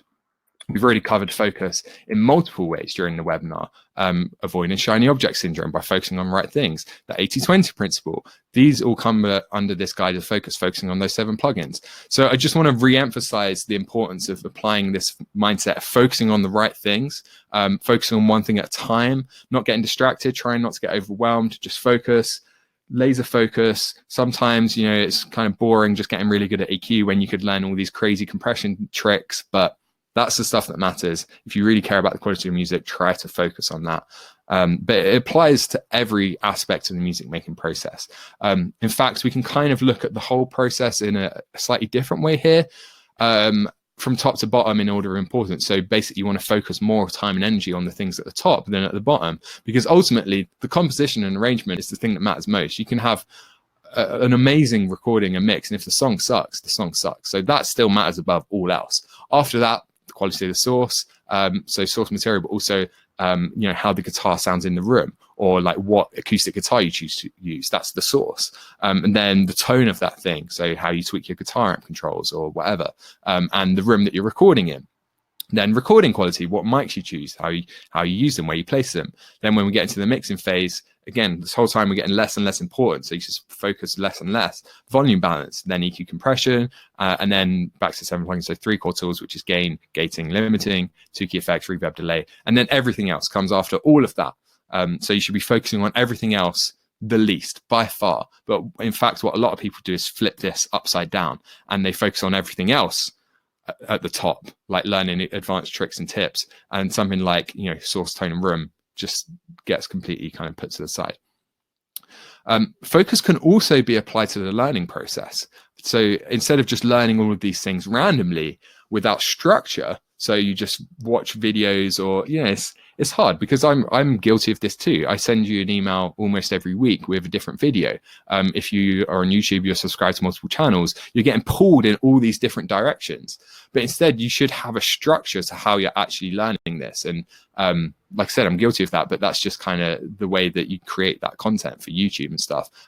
Instead, you need like a structure, ideally, like kind of like going to university or something where they teach you everything. But you can still get that yourself by just having your own structure to how you learn. So I'm going to give you a structure for learning how to record a mix, so you're not getting pulled in all these different directions, learning things in the wrong order at the wrong time, learning things that aren't important. But first, on the mention of university, a very quick story. So I went to uni to study audio production. It was the obvious thing to do. I'd been recording since I was 13. I was like, at one point I was like, I want to be a famous musician. And I was like, that probably won't happen. Maybe I can just be an engineer. That I was just working in the industry. So that kind of became my like life's ambition. So obviously I went to university to study audio production at the University of Kent, which you can see here. Was really good at first. Learned lots of stuff in the first year. But then the university decided to fire all the staff, cut funding to the music department, and basically overhaul the whole course, like change the curriculum, change the modules, change like everything. And I didn't know they were allowed to do this. So we were pretty pissed off. And it sucked. From that point onwards, it was absolutely dire. It just, nothing really worked. The new staff were really bad. They weren't actually engineers. They were just they were musicians, because they transitioned more towards like a focus on music instead of audio, which meant we were getting taught to mix by people who didn't even know to mix and all this kind of stuff. Loads of people left. Obviously, even though we couldn't get a refund, they just quit uni and just wrote it off as like, well, that sucks. I'm not going to continue doing that. We tried signing petitions, trying to get a refund from the university, tried taking it to media. That didn't work. Basically, the course sucked, the staff sucked. It was like this massive thing. Everyone was so angry, but we couldn't get a refund or anything like that. So I just decided to stay it out. Now, it's around this time that I started to think like, why I'm really not learning anything here. This is absolutely abysmal. I started to wonder like, what is going so wrong here? What are they doing so wrong? Why did the new staff, the new curriculum, why did it all suck so much? I had to start teaching myself instead. So I never really talk about stuff that I learned from university, because I didn't really learn anything. I always talk about stuff that I figured out myself that I'm now kind of sharing. That's why I was so slow at this.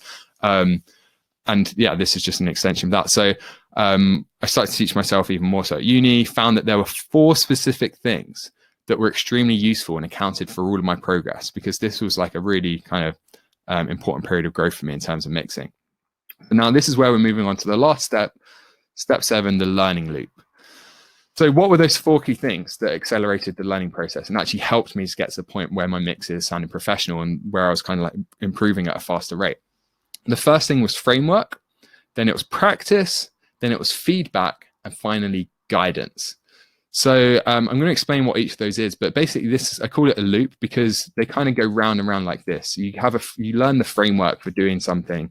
For example, using EQ, you practice using it, you get feedback on your use of it, you get guidance, so anything you're not sure about or any more specific advice that someone can give you, and then you go back round and you learn something new, and you also constantly do this with each thing.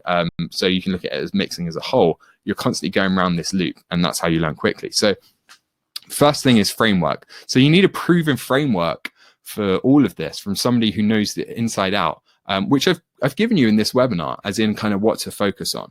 Obviously, I couldn't like go in and actually teach you every little thing about each of those things, but I've given you that framework now for how you can actually make professional sounding music at home, which is a completely different approach to an approach studio. But I've given you that framework. Now you can start to kind of like work through it. Just focus on these things that we've covered. Don't get distracted by shiny objects. And then on top of everything we've covered here, you also need to find a framework for using each tool. So we kind of covered EQ, but obviously could go so much more in depth with that. So you need a framework for the tool. So instead of just learning random tips and tricks for compression, you actually go out there and learn like what a compressor is, how it works, and then like why we use compression in a mixing context and what the actual goal is, so that then you kind of like have an approach, a repeatable approach. That's what I mean when I say a framework. So like you load up a mix, and instead of thinking, oh, I need to Google how to compress an acoustic guitar, you just go, oh, okay, well, the acoustic guitar, like certain notes are poking out a bit too much, so I need to reduce the dynamic range of those notes. So I'm going to set the threshold just to catch those notes. I'm going to adjust it, etc., etc. You actually have like a process that you go through. Generally as well, you just want to take it one step at a time. Don't try and learn all of this at once. Focus on like, okay, well, I need to get really good at recording first. Let me like learn about that. And then like, okay, well, now clearly I need to know more about volume balancing. Let me focus on that for now. Another really important thing, you don't want to focus on the peak of the mountain, which in this context is kind of like looking down where you're at the base of the mountain is like listening to your mixes. Looking at the peak of the mountain is like listening to the radio. And you're down here, and you want to be up there, and you're like, holy shit, that's a long way to go. And this is going back to that example of comparing your mix to someone else's in a car. And that's why it's so disappointing, because you can just see how far you have to go. But rock climbers, they don't look at the top of the mountain. You look down and you focus on one step at a time, right? One step at a time, one step at a time. And before you know it, you're at the top. But if you constantly look up, you're like, oh, man, I'm never going to make it. It's really disheartening. So just take it one step at a time. Look back at how far you've come. Look down at what you're doing now, and don't worry too much about kind of like that end goal, because if you obsess over that, it's just gonna drive you crazy. So here's the trouble: knowledge alone isn't good enough, though. Knowing all of this is useless if it's just rattling around in your head, which leads me on to practice. So Ernst Schumacher, who I don't actually know who that is, to be honest, but I thought this was a great quote that I found ages ago. An ounce of practice is generally worth more than a ton of theory. And that's absolutely true. So none of this matters if you don't execute, if you don't actually go and apply it. it's kind of like a lot of people generally just watch YouTube videos, learn tips, tricks, read blogs, whatever, but never implement it, never actually apply it and practice it. And that's kind of like trying to learn guitar by watching loads of guitar videos on YouTube and never picking up a guitar. And I see this so much. So start thinking of it in that way. Like, to learn guitar, you probably need to practice more than you watch videos online, right? Well, this stuff is exactly the same. You need to learn so that you're doing the right things, but then you need to actually go and apply them. So yeah, something to bear in mind. Now, of course, you have to apply what you learn, but this only works if you focus on the right stuff, because you won't have time to implement every single thing you learn about. If you watch like 10 videos in one day, there's no way you're going to have time to implement all of that. So you have to have focus on the right stuff as well. Now, purposeful practice, there's another name for this. I can't remember what it is, but I call it purposeful practice. It's highly effective. And this is where you sit down and practice EQ or compression, or anything else. Focus on that thing purely. So instead of just mixing, you sit down and you're like, hey, I'm going to just practice using EQ for 15 minutes. I'm going to like get this kick drum and just play around with an EQ on it, see how it sounds if I do this, see if I can make it sound this way. That's really helpful.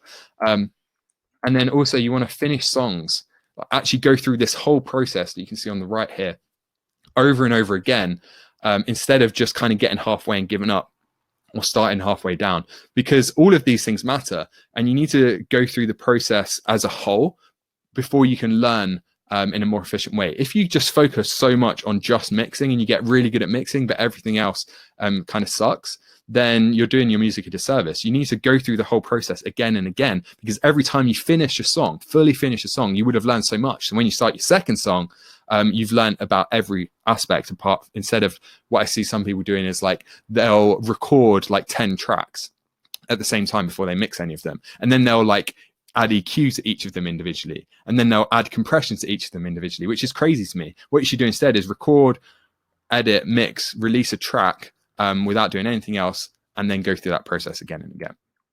And also take time for reflection. Compare your mixes now to your old mixes, and that will kind of give you some confidence. Then feedback. So you need somebody to listen and say, this is what you're doing right, and this is what you're doing wrong. And this is just so important, but is missing for a lot of people. So if you ever feel like you're doing everything right, if you're implementing all this advice you're hearing online, but your mixes still don't sound the way you want in your head, or they just don't sound professional, they still sound like demos, but you have no idea why, then something that will really help with that and help you break through that is getting feedback from somebody else who's done this before, knows what they're listening for, and can just say, oh, hey, this is what you need to do. This is what you're doing wrong.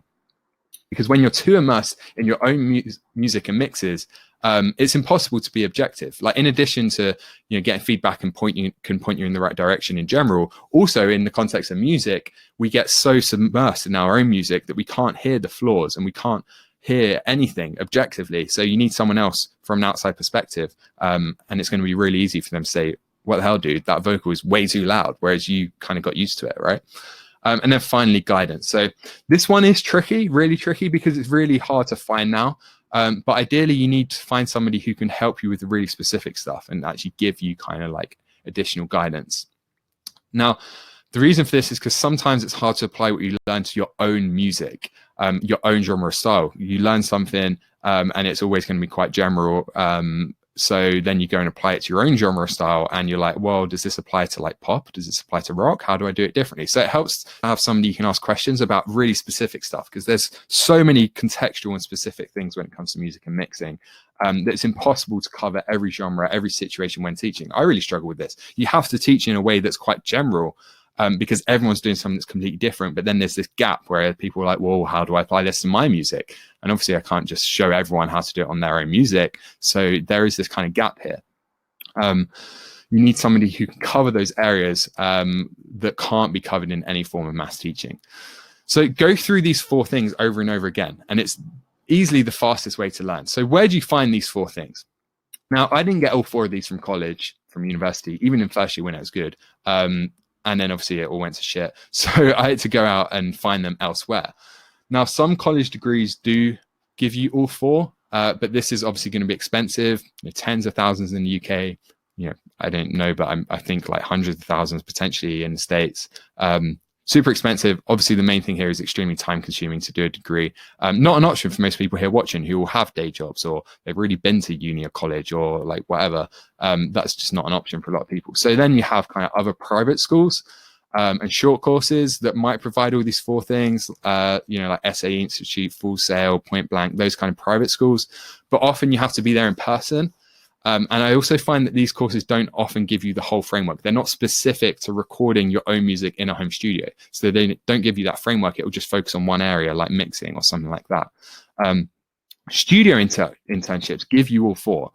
Awesome. You get loads of learning from watching people. You get to practice loads. You get loads of feedback from the other engineers, and you can just ask them questions. So you get all 4 things on a plate.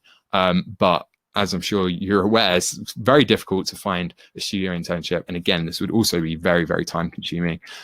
So kind of the last resort then, the thing that I advise for most people is just kind of piece them together in any way you can. So, YouTube, or like online courses, that kind of stuff for the framework part of it, for the actual learning.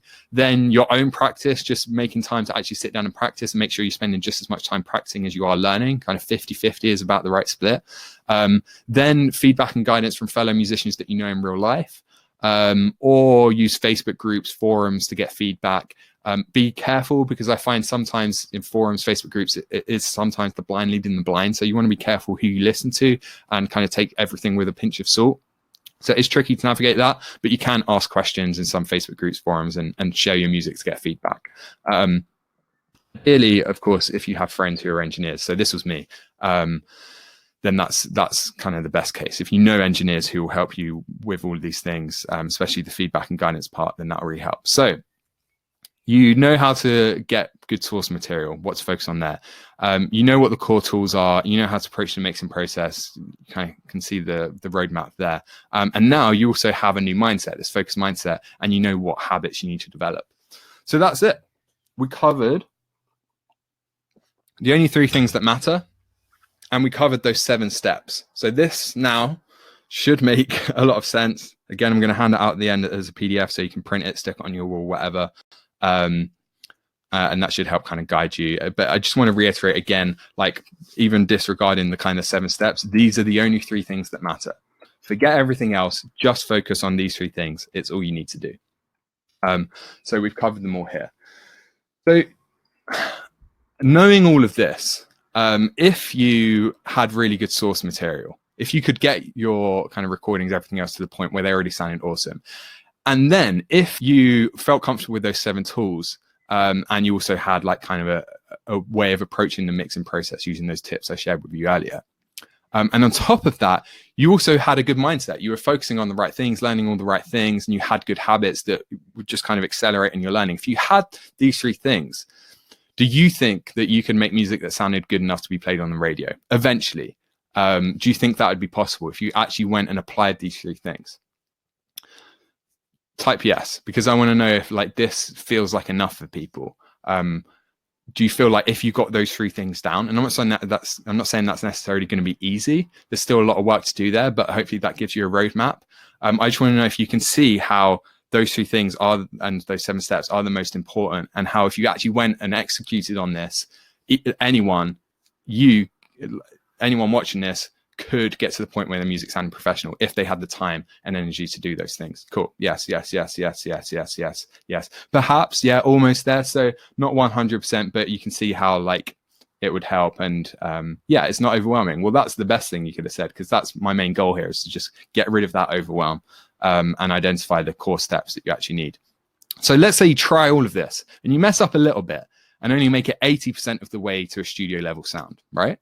And it also takes you a little longer than you expected. You might be thinking now, holy shit, yeah, I could do this. Like if I actually just focus on these things, this could be really quick.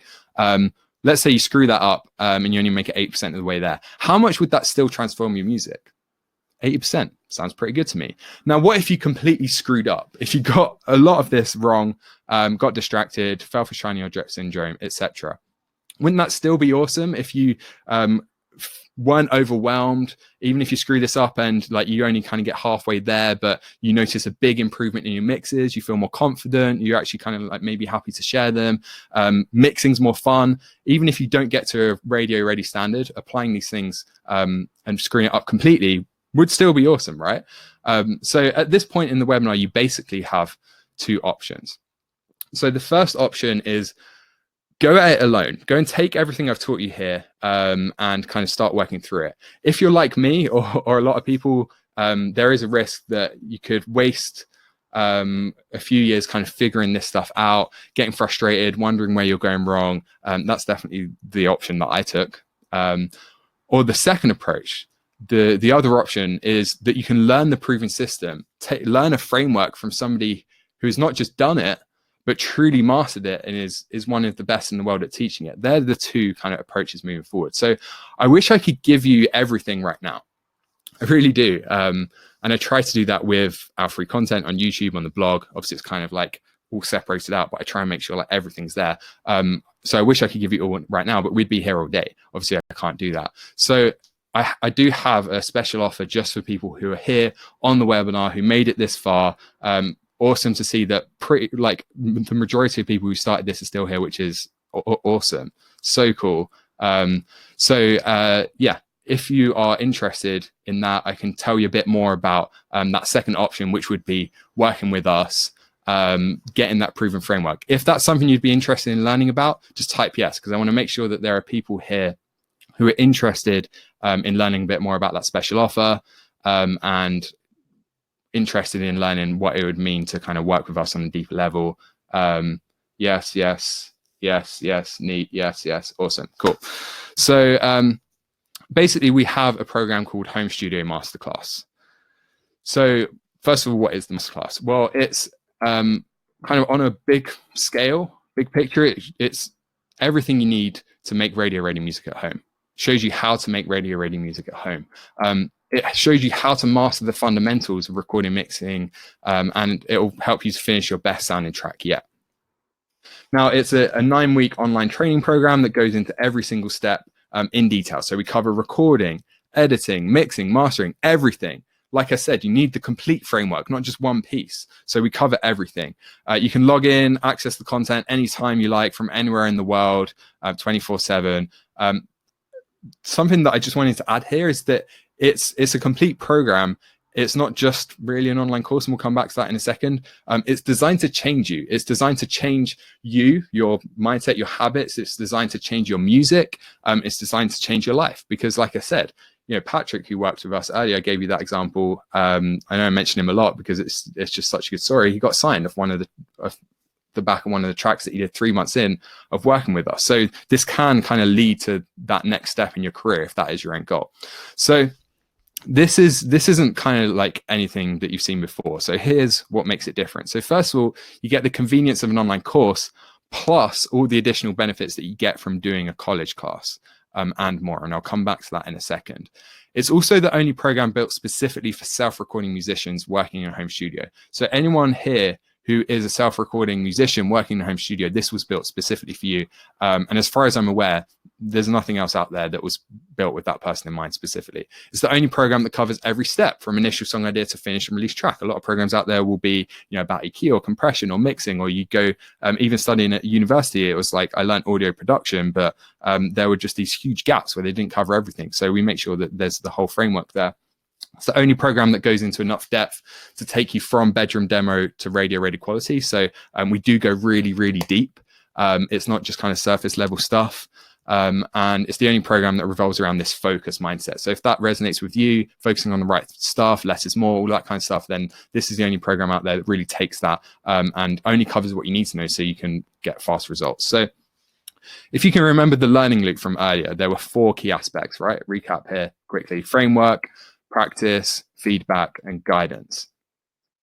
Now, ever since I started Musician on a Mission, I've been wanting to move towards an experience that delivers these 4 things and does it well.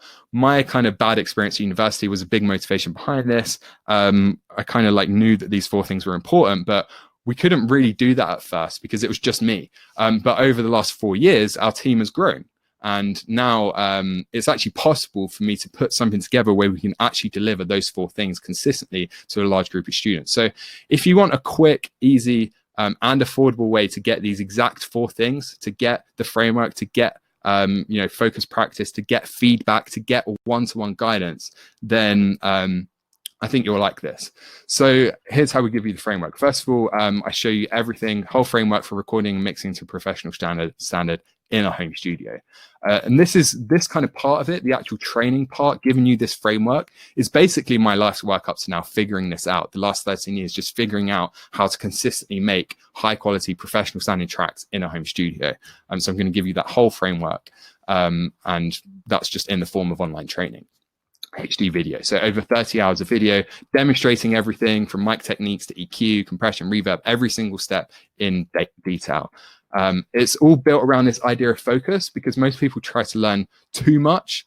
As you've learned here today, that's why they get overwhelmed and make slow progress or even quit. So it's all built around focus. I keep it simple. I break everything down so it's straightforward, easy to understand, just give you what you need. No BS. If you've seen any like YouTube tutorials, if you enjoyed the webinar today, then you know my approach, and it's just kind of continuation of that. So then practice. Again, as you've seen today, knowledge alone isn't enough. You need to learn by doing. So we include a lot of focused practice activities to make sure you improve faster. And these assignments are purpose-built to have the highest impacts in the least time possible. So I've really thought out exactly what you need to practice and do if you want to progress fast. So you're not just kind of like practicing inefficiently. And over the 9 weeks, you'll actually record 2 tracks, edit 1 track, and mix 6 tracks with different assignments. Feedback. So I've seen how powerful this is. So we give you loads and loads of feedback. This is a big part of it that is really hard to get.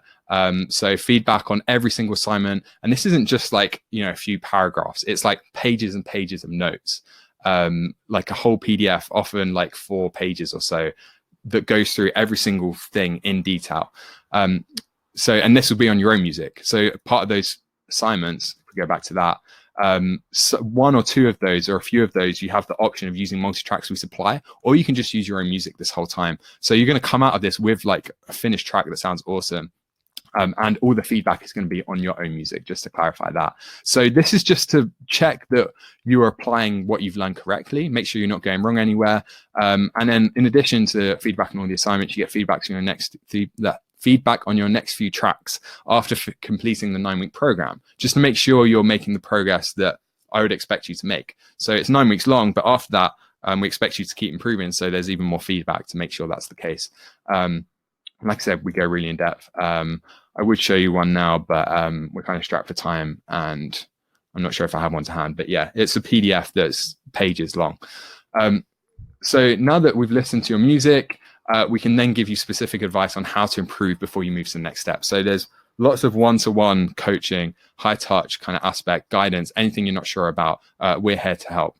Now, in general, some people do just need a little more guidance from somebody who has done this all before. So that's kind of what we're here for, is to help you apply what you learn to your own genre, to your style, to your music. So we're covering that gap. Whenever you have questions about anything at all, or aren't getting the results that we expect of you, we're on hand to guide you through the entire process. So this is mostly, this part of it, the guidance is mostly done over live Q&A sessions with myself. Every single week, we get on a Q&A for an hour. And you can just jump on a call with one of our other coaches if necessary. So it's kind of just like as needed. So if there's something that you're really struggling with, you can either come to the Q&A and ask me, or you can jump on a call with one of our coaches and they'll open up their door and go through it with you. We can do a video chat. So we can go really in depth with that. So you get all 4 of these things. You get the framework, you get the practice, you get the feedback. The thing is, if you remove just one of these things, it kind of all falls apart, right? But no one else is really giving all these 4 things. So if you just remove the feedback part, suddenly you get stuck. You're like, I don't know if I'm applying this right. And I don't know why my mixes aren't improving. If you ever had that feeling, probably because you're missing one of these parts. But the truth is, and even in the past for us, a lot of online programs only give you the framework. You don't get assignments. You don't actually finish doing anything. You don't get feedback. You don't get guidance. It's just framework. And even then, a lot of programs don't give you a complete framework. It would just be focusing on like one thing, like EQ, and it might just be a bunch of tips and tricks. So this is just, very different. You get all 4 of these things and you go around this loop over and over again. So let me give you the week by week breakdown now of what's actually covered. So week 1 is foundations. And this is where we just cover some vital concepts that we come back to throughout the program, just going deeper into this kind of less is more mindset and recapping that. Then how to use your DAW efficiently. So this is where we cover all the DAW stuff to make sure you're up to speed before we move on to recording, mixing, etc. You get a complete step-by-step workflow for making music in a home studio. So if you ever are unsure about kind of what order to do things, and you feel like you don't have a workflow, then we give you that in week 1. And there's also a recording for beginners mini course. So if you're an absolute beginner, you've never even used your DAW before or recorded anything, there's an optional mini course that you can take just to get you up to speed. And there are a couple of small assignments this week, but we just start off easy, just to kind of get you warmed up, get everyone on the same page. Week 2 is recording. So this is where it starts to get really fun. So we go over mic choice, mic placement, recording different instruments, like, vocals, acoustic, electric guitar, drums, strings, horns, etc. Recording vocals to a pro standard. We go even deeper into that. I gave you quite a lot here today, but there's even more that you can do to make sure your vocals sound professional. You'll learn about room setup and gear, how to actually treat your room. I give you a really in-depth, quite long ebook to go through that goes through the whole setup. But beyond that, we've also got videos about kind of setting up your room and getting gear and that kind of stuff, getting the home studio acoustics right. Then we cover using virtual instruments and VSTs. As I said earlier, that's important. So we go more in depth in how you actually go about doing that efficiently, and getting good sounding virtual instruments. Just generally everything you need to know about recording, and it's all specific to working in a home studio.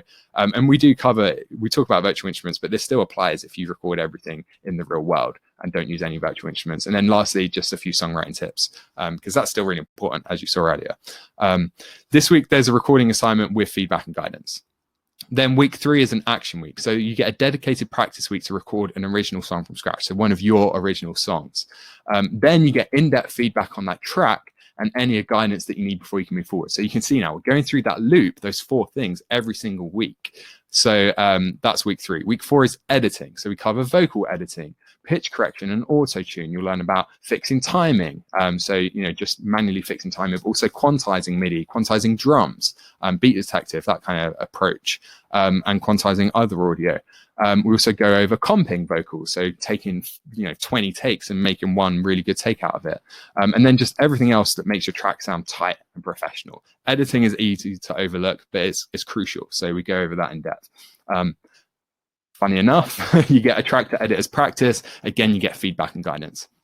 Week 5 is mixing basics. So this is where we get onto mixing. So first of all, again, there's an optional beginner's course. If you're an absolute beginner, we cover the basics of mixing, what mixing is, what all the tools are, that kind of stuff. Then we move on to volume balancing, and I share my high order trick for volume balancing, EQ, why it is, why you need it, how to use it. We go really deep on that. Removing muddiness and adding separation clarity to your mixes, so we get a bit more specific on that area of EQ. Then compression, again, why it is, why you need it, how to use it. I just give you the whole framework, so you're not like, you don't need tips and tricks, because you understand what a compressor is and why you need it. So you can just load up any instrument and you'll be like, oh yeah, here's a problem, I'm going to fix it with compression. So all those YouTube videos just basically become redundant because you just do it yourself. In addition to that, we cover compression in different genres because that varies quite a lot. This applies to all genres, and where it doesn't, I cover the specifics of different genres. Panning, so 50-50 panning, and adding stereo width, and then using references as well. And again, some smaller assignments with feedback and guidance. Week 6 is further mixing, so reverb versus delay, when to use each, and also just the framework for each of them, and in-depth walkthroughs, demonstrations of reverb and of delay on a whole mix. Making guitar amp simulators and MIDI drums sound more realistic. Because if you take that approach, a lot of people say, oh, it sounds like MIDI drums, it sounds like a guitar amp simulator. So we cover how to make those more realistic. Automation, and specifically 7 ways to improve your mixes. Limiting, so how to use a limiter to make your tracks loud. Any additional plugins and techniques. So as I said earlier, you need to master those 7 plugins first, but we still cover those additional plugins so that you're ready to move on to them eventually and you have an understanding of what they are and why they're important. So we give you everything you need to get to like a professional standard. So at this point, I do cover those plugins. So saturation, R-bass, gating, multiband compression, parallel compression, sidechain compression, it's all there. Mastering, so automated mastering, is it worth it? Should you do it? Versus professional mastering versus home mastering. And then I show you how to master your own tracks. So again, everything, more assignments, more feedback, more guidance. Week 7 is another action week. So you get another dedicated week to mix the original song that you recorded back in week 3. Then you get in-depth feedback on that track and any guidance that you need before you can move forward. Week 8 is mix improvement. So this is where we go much deeper into mix philosophy and the 2 key goals of the mixing process. Mix preparation, so gain staging, buses, more. Again, I show you this in a real world mix and you'll just completely get it. Mixing system, so if you don't have a workflow, a system for the mixing process, then my recommended approach is slow focus mixing, but we cover a few more. Listening environment is really important, so setting up your room for mixing, monitors, mixing on headphones, that kind of stuff.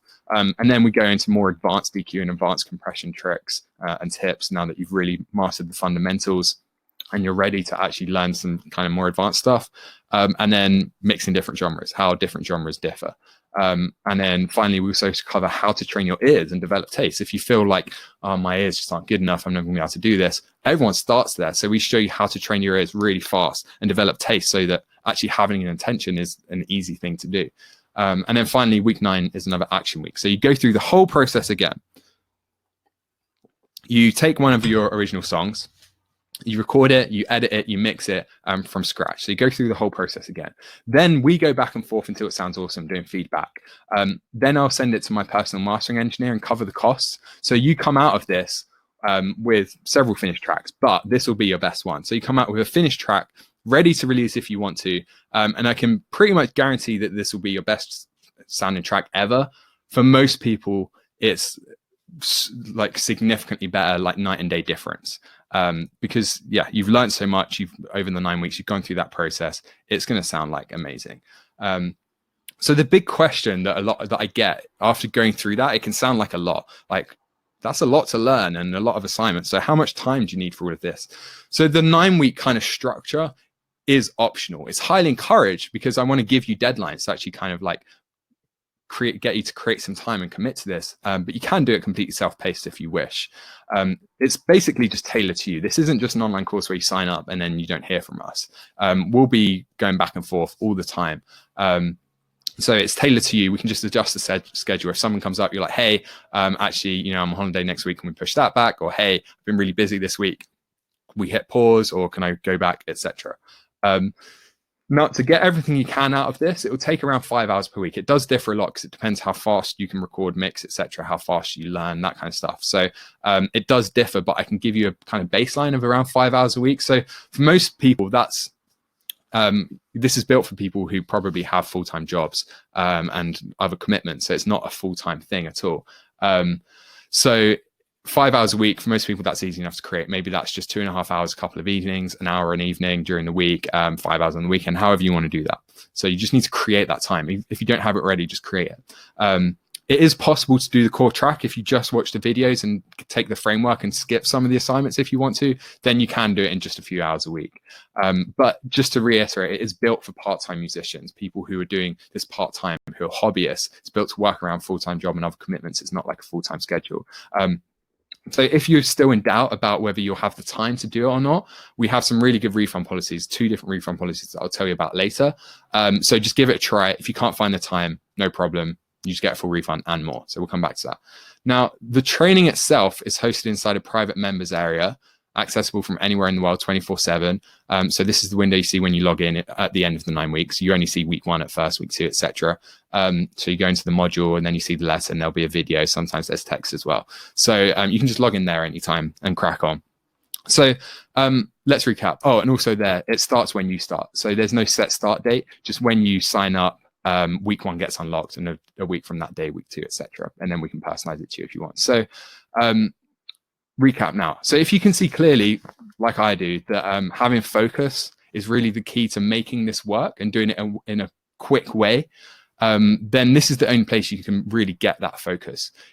You can definitely do this on your own. I figured it out on my own, but it took a very long time and I got stuck at several points. And most people kind of quit on that journey. So in addition to getting that focus here, you're also going to get all 4 aspects of the learning loop in one place, which no one else can say. So ultimately, these 2 things combined, focus and the learning loop, pretty much guarantees that after doing this, you won't feel overwhelmed. You won't waste any more time. You'll start learning really quickly and improving really quickly. And you'll no longer wonder what you're doing wrong, because first of all, you'll learn how to do this. And secondly, you get loads of feedback and guidance. So None of that matters anymore. And it's thanks to these two things, the focus and the frame and the learning loop, that we are able to get such predictable results for our students. And people come out of this always producing much better work if they actually put the work in. That's the disclaimer. You need to do the work. But it works. So bit of a question here. So I want to get a better idea of where everyone watching is at. So here's my next question. It's a bit of an odd one. So I'd be really interested to know. So everyone who's here, how would you rate the quality of your mixes right now on a scale of 1 to 10? 1 being like someone's first ever home recording or your first ever home recording, 10 being like, you know, the best mix you heard on the radio this week, or just like any track you'd hear on the radio, pretty much. If that's 10, first mix ever is 1. Where would you place yourself in that scale right now? Because I'd just be really interested to know kind of like where everyone watching is at, how they would rate themselves, also get a rough idea of kind of like the general skill level. It's great to see these responses. So we've got a big mixture, a few kind of high ones, like I've seen quite a few 8s. I haven't seen any 9 or 10s, I don't think, and a few low ones, 1 or 2, but it seems to be kind of like mostly around the middle, but a bit of a mixture. So basically this masterclass caters for anyone below an 8. Most of our students rate themselves around a 5. So obviously this is quite subjective. Some people rate themselves higher than like they should be. Some people rate themselves lower because they're not confident in themselves. But roughly this caters for anyone that's kind of below an 8. So not already kind of like 80, 90% of the way to professional sound. But most of our students rate themselves around a 5 when they first join. So that seems kind of quite in keeping with who we've got here. So like 5, 6, 7, around that area, kind of middle of the board. So basically when you join, the reason I've done this is because when you join, this is designed to take you up a few points during the 9 weeks. So if you're a 5 now, when you join, by the end of the 9 weeks, you'll be at like a 7 or an 8. Like that's what the 9 weeks will do. But it doesn't end there, because it's also kind of designed to put you on the path to hit a 9 or a 10 within the next 12 months. Because I can't promise that in 9 weeks you're going to get professional mixes. That's just, it does happen, but it's like very unlikely. And that's kind of like the exception. However, I can promise that if you take everything you've learned here in the 9 weeks, you'll see a big improvement. But then as you apply it and you get more comfortable with everything over the next kind of like 12 months, that's where within a year, 100% you can hit professional radio ready quality if you put the work in. And once you've got to that point, you can then focus on the next step from there. So for some people, that would be enough. It's just about, you know, making really awesome music for your own satisfaction or to share it with your friends, whatever else. A lot of people watching, maybe you want to make a career in music, and that's your end goal, is to have a full-time career as a musician, as an engineer, whatever your end goal is. It all starts here with the ability to make high quality music. So that's what I focus on.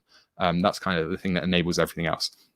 Now, this fact that it all starts with making high quality music has been proven by our past students, like Patrick, who I've mentioned, who got signed off the back of one of the tracks he made while working with us. So you can just see there how this kind of goes. And in addition to that, this whole program has been battle tested in the real world. It works. It's relatively new, but it's not brand new. So already we've had 531 students go through this program. Our satisfaction rating is 97.8, and it hasn't always been that high. It was still pretty good. It was above 90 at first, but it took a lot of time and effort and work to get it that high. So this is battle tested. It works. And just a few screenshots there. My mixes have come a long way in a short time. I can already see big improvements. My mix is already improving tremendously. Pete got asked to do some work. Anyway, he liked my tunes, and then the next day he messaged me asking me I'll mix an EP for him. Mixing concepts that have been largely elusive to me, I now have an understanding of. So you get the idea. A few more here. My mixes have improved 100%. Like Surreal, now I know how to approach the mix with intention. Still a lot to learn to be a master, but this absolutely provides the most stable foundation to learn and deliver a quality product. Rob said, the course had a huge impact on my mixing. I went from almost coping EQ and compression settings found on YouTube to actually listening to what singing needs to get the sound I want. It was amazing. Joe said, Rob really lays everything out and can see real results in weeks rather than years. The support team at Musician on a Mission is second to none. Even Rob replies, being involved in service-based industries, blah, blah, blah. For me, with my daily job, it is a good format. I can quickly log in during some free time and do some sessions. Most changes in my workflow and the speed of working. I work more efficiently without listening. I already know what I can set as parameters for certain aspects of the mix. So this has been tested. It works. So who's this for? Well, if you're a part-time musician, I have a day job and music is confined to weekends and evenings, then this was pretty much built for you. Equally, if you're retired now and you have more time to spend on music, we have a lot of students in that situation. Now, the big kind of caveat here is all about recording your own music at home. So if you want to focus more on recording other people, this will apply still, but it's built more for people who are recording their own music at home. That's who I had in mind when I built this. Also, as long as your music isn't completely electronic. So if you make EDM, trap, or house that doesn't have vocals and it's like entirely electronic, there's other programs out there that would be better for you. We do have students in those genres, but generally they'll have like, you know, some acoustic elements or like vocals, that kind of stuff. If it's completely electronic, I'd say, you know, give this a miss. Pretty much all of our students are over the age of 21 as well. This isn't built for full-time students or, you know, it's that kind of thing. Of course, you can still join if you're under 21, but that's just most of our students are of kind of above that age. On top of all of that, I'm looking for people who are ready to put in some work and actually make music. Obviously, there's assignments here, so it's no good just logging in, watching the lessons, not doing it. To get the results from this, I'm looking for people who will actually go and implement it.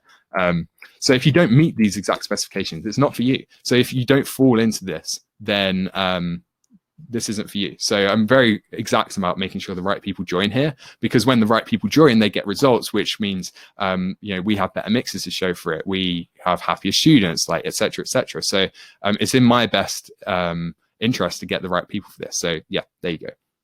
So final recap now. This is what you'll get when you join. So it's a 9-week online training program with over 30 hours of HD video. It's actually well over 30 hours now, but the core track is just a bit less than that, with assignments, feedback, and guidance. So all 4 things. Generally, you're just going to get a completely new approach to recording and mixing. That's what this is really all about, is just approaching this in a completely different way, and in a way that's way more efficient and way more effective. You get mentorship with the weekly Q&A with myself.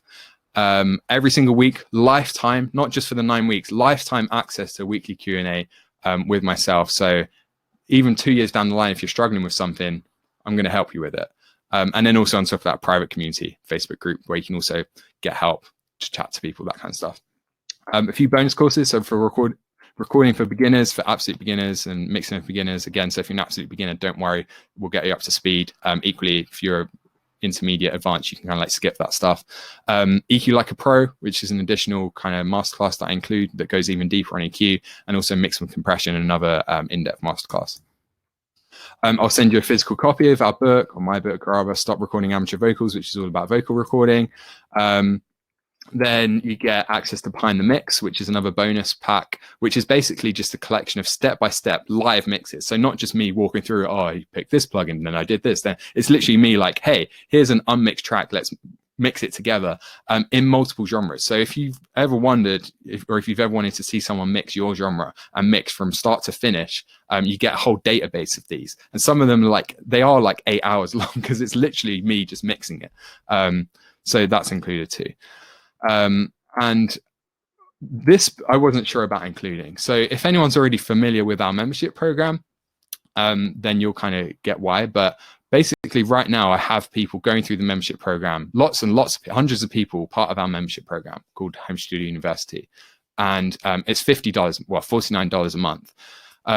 As part of this package, and this is just a special offer for people who are watching now as part of this webinar, not available anywhere else.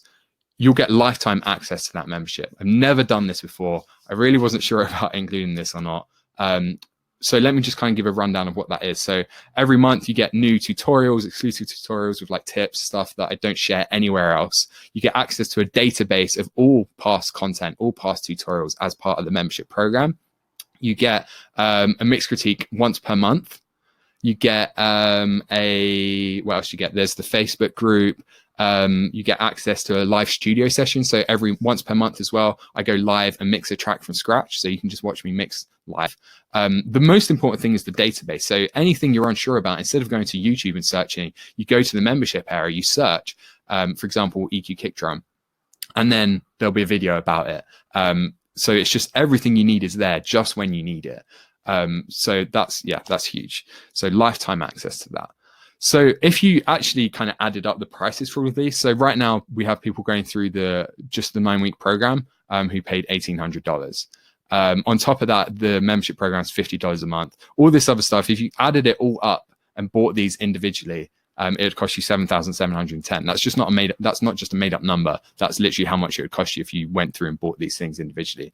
So personally, I studied audio production at the University of Kent here in the UK. And in total, my degree cost me about $53,000. Now, a college in the US, a similar degree could cost you well over $100,000.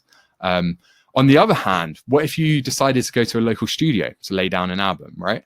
Well, you're looking at about $5,000 for a half decent album, and that's give or take. It's very hard to give like a number, but if you want to produce kind of like a good album in a studio, and that's probably going to take like a week or 2 weeks of recording time, you have to hire someone to mix it, hire someone to like edit it, master it, all of that. It's probably going to knock you back like $5,000 or so, and that's just for one album. So if you went through this masterclass, you'll have the ability to produce an unlimited number of albums, right? So that kind of puts it into perspective. $5,000 one album, or unlimited, you have the ability and you get to have fun doing it. So again, this is what you get. And of course, special offer, it's not going to cost you $7,710. Special offer just for this webinar is basically $1,800 for the 9-week program for the masterclass. And then you're going to get all that other stuff for free instead of paying for it individually. So the mentorship, the Q&A is free. The additional courses are free. The book is free, although that only costs like $10. It's just fun to have something physical in the post. All the live demonstrations, there's like loads of them that we're constantly adding, all free, and lifetime access to the membership program for free, which is huge. That's $50 a month, just to reiterate that.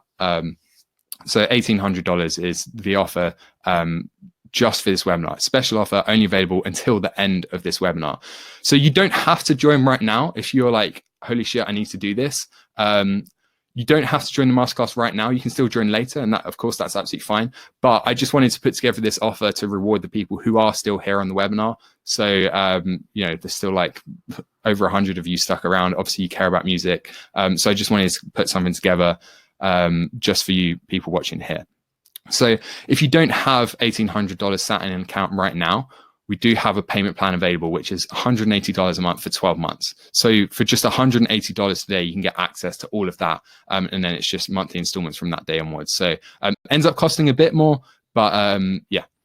So on top of all of this, this is a new thing that we started doing relatively recently. So now we give 10% of all sales to music charities. And we've partnered with 2 music charities. The first one is Musicians on Call, and they basically send musicians into hospitals to give like private concerts to patients, that kind of stuff.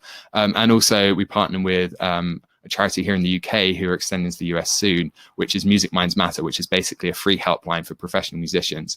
And the reason for this one is because basically, shocking statistics, 70 or 80% of professional musicians suffer from anxiety or depression at some point. So it's a free helpline where they can get free therapy.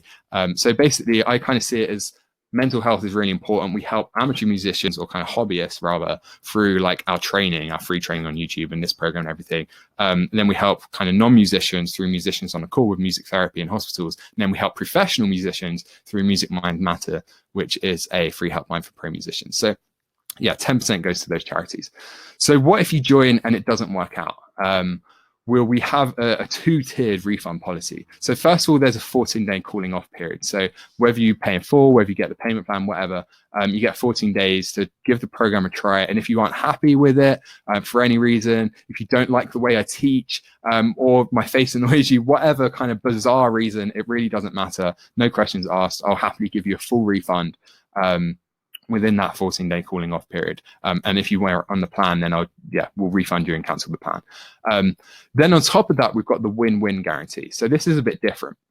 So if you, after those 14 days, you decide to stick around and finish the full 9 weeks, you submit all the assignments, you get loads of feedback, you get guidance, everything else. If you still don't see a dramatic improvement in the quality of your music, then we'll refund you the full amount. Again, if you paid in full, refund you full. If you're on the payment plan, refund whatever you paid so far and cancel the plan. We'll refund that. And I'll pay a professional mixer to mix one of your tracks for you. So either way, you come out of this with a track that sounds way more professional than anything you've ever done before. So just to clarify that, so I'll pay a professional mixer. If you have your own mixer that you want to use, we can just like pay for up to $300. So yeah, if you don't see a dramatic improvement, and we don't kind of like have a way of qualifying that, if you just feel like there hasn't been a dramatic improvement in the quality of your mixes, just let us know, show that you did the work, and we'll know anyway, because we would have been going back and forth. We'll refund you, and we'll pay for a professional mix. So either way you win. And to be perfectly clear though, you do need to complete the program and all the assignments in order to qualify for this guarantee, because you have to show that you've done the work and it still didn't work out. So we give you 12 weeks to do that, basically. 9-week program, few weeks leeway. So you have to complete the program in under 12 weeks to qualify for this guarantee. So the real question is this: is it worth gambling some of your time just to give it a shot? If you log in and you're like, I hate this, within 40 days, full refund, no questions asked. Even if you're like, this looks awesome, and you do the whole thing and you just don't see the results that I've kind of promised here, then you get a full refund and you get a free professional mix. So you kind of come out either way with like your best sounding track yet. So just to recap now, here's everything you get. Normal everyday price, if you bought these things individually, would be $7,710. Instead, it's going to be 1,800 or 12 times 180. And for that, you get the 9-week online training program with all that training and the full feedback loop. Completely new approach to recording and mixing. That's the kind of $1,800 bit. And then on top of that, for free, you're getting weekly Q&A with myself and private community, recording for beginners course, all those other courses, the book, all the mix walkthroughs, and then the big one, lifetime access to the membership program, which normally costs $50 a month. So that'll cost you $500 a year, and you're getting lifetime access. So yeah, that's the offer just for people here on the webinar. So if you want to dive right in, like I said, it starts now. You can get instant access. As soon as you join, you'll be able to set up an account and log in, and you should see a link now just to sign up. So what I'm going to do here is, just because this offer is only until the end of the webinar, because again, I just want to give you reasons to like dive in, take action. I want to reward the people who are actually here still watching, because I know you're going to be good students, because if you can sit around for, how long has it been now? 2 hours, 10 minutes. Listening to me ramble on about music and mixing, then you're probably going to be pretty committed. So I'm just looking for good students. So yeah, end of the webinar. So now what I'm going to do is answer questions that anyone has about the program and how it works, because I could talk about this forever. So I'll stop here. If you have questions about how this works, any questions about the masterclass, drop them in the chat now, and we'll go through those. Questions about recording and mixing, that kind of stuff, that is all covered inside the masterclass. So if you have like specific questions, something you're unsure about, then yeah, go sign up, have a look through the training. You've got the weekly Q&As with myself where I can just go really in depth, cover absolutely anything that you're unsure about.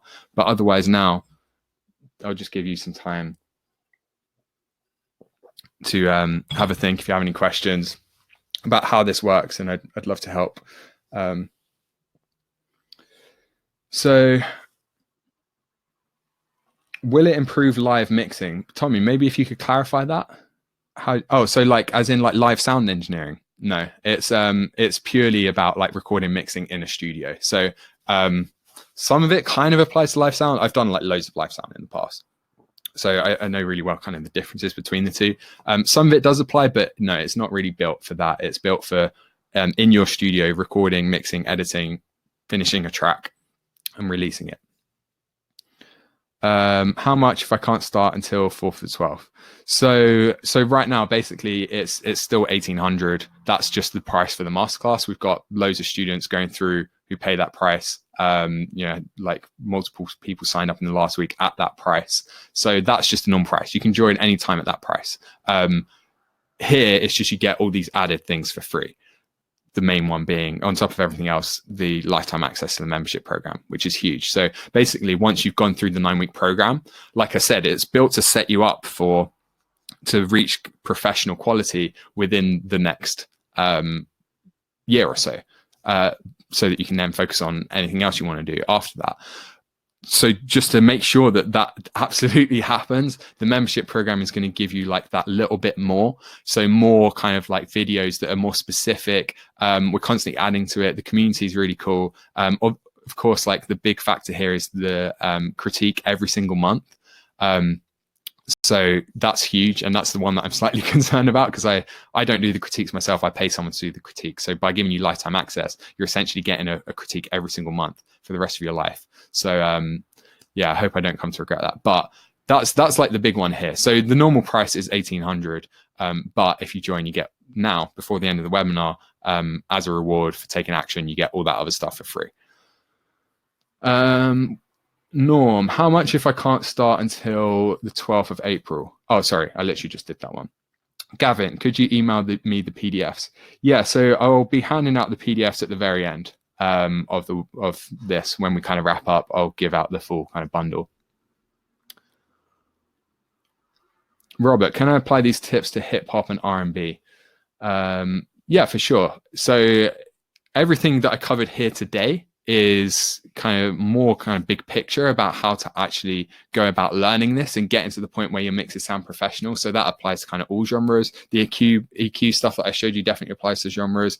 Within the masterclass, again, I get this question a lot. It does apply to all genres. So we have lots of specific genre stuff. So with the full walkthroughs in different genres, there's some lessons that are just about how to approach different genres differently.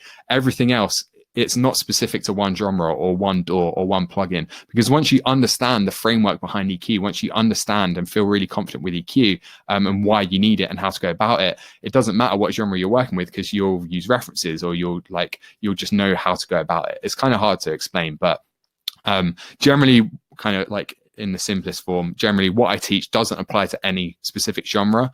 But when it does, I'll go into the specifics of where it varies between different genres. So yeah, it doesn't matter. Norm, I can't start 180 till the 12th of April. Yeah, so the payment plan's still available.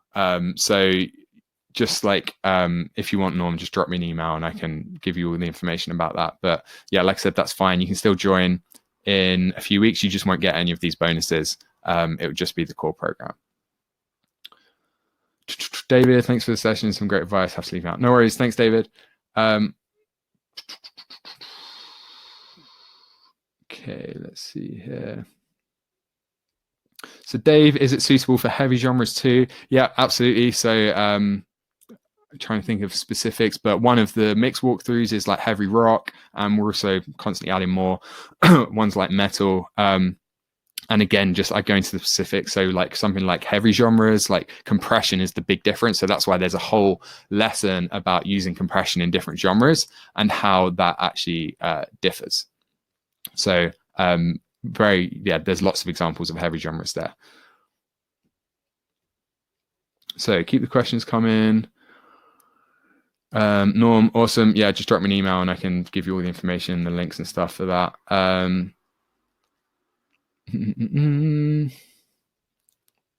John, I'm in. Awesome, man. So anyone who has signed up now, basically you'll get a link to register. So how it works is as soon as you go to that registration page, you fill out the form. So you should be able to see it there.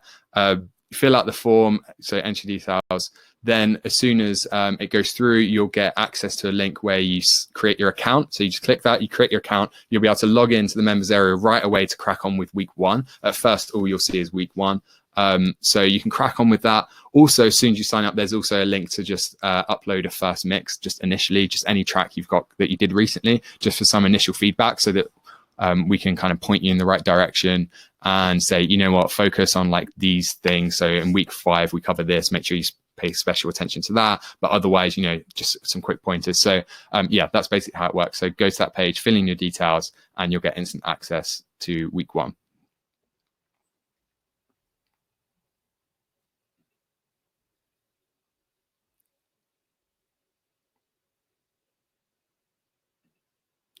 So Michael, how does this differ from Accelerator? So yeah, so Accelerator is the core program.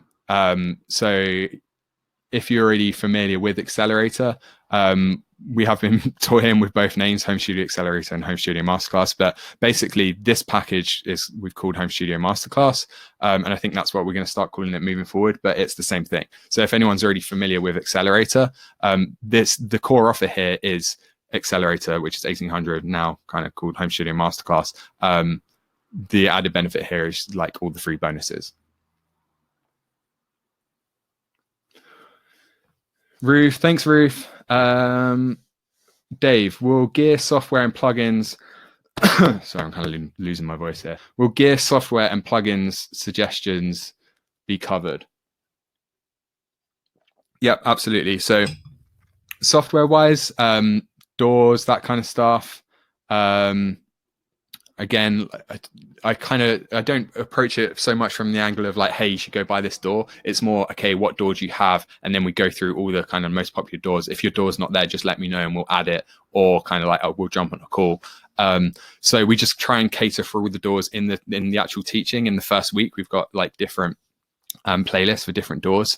Then in terms of software, like, what to buy in terms of like drum software, that kind of stuff. That's where, obviously I gave you some recommendations earlier, but that's where the guidance comes in really handy. So if you're unsure about, you've got 2 mics and you've looked at some reviews and you're like, I don't know which one to buy. You can either ask in the Facebook group, you can just shoot me an email and I'll respond. Or you can shoot James, one of the coaches, your email.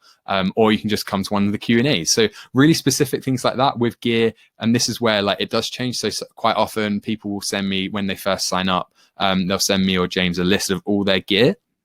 And basically then we can say, oh, hey, you should use this mic for that, and you should use this for that mic for that. And actually you've got a bit of a gap here. I think you should upgrade that thing. It's going to help a lot. Or, oh, that thing's awesome. You don't need to upgrade that for a while. So yeah, we can get really specific with that. But generally, in terms of like what gear we recommend, that kind of stuff, there is like, that's the Home Studio 101 ebook that you get kind of like bundled in as one of the modules, really goes over that stuff. And then everything on top of that, we can just go over one-to-one. Steve, Rob, your course or Recording Revolution? Yeah, great question. So whether you're kind of considering this between, I'm going to address Gilberto's question.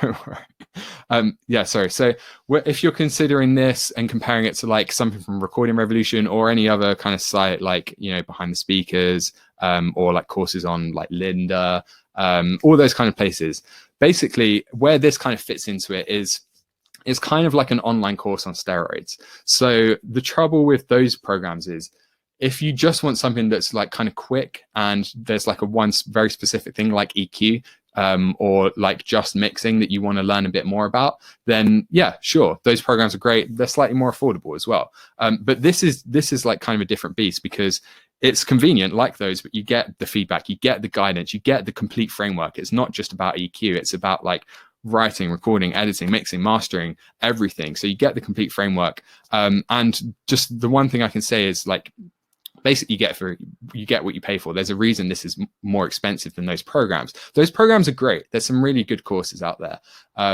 The trouble is they don't give you that whole framework, and they won't get you all the way to professional mixes. Whereas this is designed to literally cover every single step over the 9 weeks and the coming year. So it's going to get you that whole way. So you can go for that approach, kind of piecing things together. It's almost like an extension of YouTube. But there are differences. So just to recap again, the 4 things, the learning loop, as in like framework, practice, feedback, guidance, you can't get that anywhere else. Getting access to like the whole thing, as in every single step. As far as I'm aware, no one has a program that covers every single aspect. The focus mindset, so all this stuff about focus, less is more, 80-20, all that stuff, which is really key to this. That's how our students are able to make such big improvements in 9 weeks. Is because they focus on the right things. As far as I'm aware, no one's teaching that. So yeah, those courses are still awesome and they have their place. If you want something that's more affordable, then they're also a good option. Not just, I don't want to make it too specific to Recording Revolution or anything like that, but generally, online courses as a whole. But this, yeah, as I explained, this is quite different. Yes. So I'm just going to do a very quick, I won't do too many recording mixing questions because we'll be here for a while. And again, that's all covered like inside, but Gilberto seems very keen on getting this question answered. So I'm going to do it. For drums recording, triggers on mics, electronic drums versus acoustic drums. So if you're going to just replace all the drums anyway, then obviously it kind of makes more sense to use an electronic kit.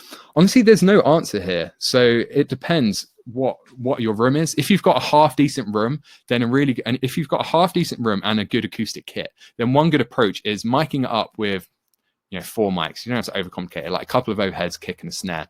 And then when it comes to mixing, you don't really need to use triggers, because it's quite easy now using a plugin like Slate Trigger, or even Logic has built-in functionality now where you can replace a drum with a sample. So then what you do is you either replace or double up the kick and the snare with samples. Generally replacing works quite well. So the end result is that you have a kick sample and a snare sample that have just been triggered by the microphone recording. But then you have real overheads, and there'll be some bleed from the snare, but generally it doesn't matter. So it sounds really natural. It's live, so it sounds really live if you've got a good drummer. It's real cymbals and real overheads, but then the two things that matter most, the kick and the snare, are samples. So it's kind of like a hybrid approach. But honestly, there's no right answer. If you've got a really good drum and a really good kit, and you want to go through the effort of getting good mics and recording drums, of course, like that's what they do in pro studios. But what I'm saying is, it's much easier and faster in a home studio to go kind of more down the sample software route. And then it purely depends on, like, if you've got a drummer who's really good and you want to use live drums, in which case you could do like a hybrid approach, or just get an electronic drum kit and get them to play it in. Or if you don't have a very good drummer, then you could just like use Easy Drummer and or something like that, and use the built-in loops.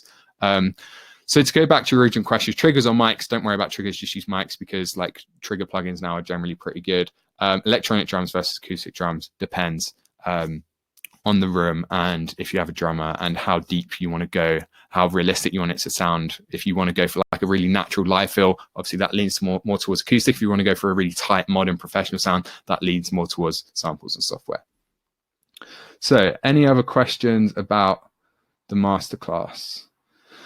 Do you have a recommended hardware software list? So yeah, so I'll give out the slides at the end, so you can go back to that slide from earlier. But inside the program, again, we cover that, and that's something, if you have specific questions, then we can go over that in the Q&A or one-to-one, whatever.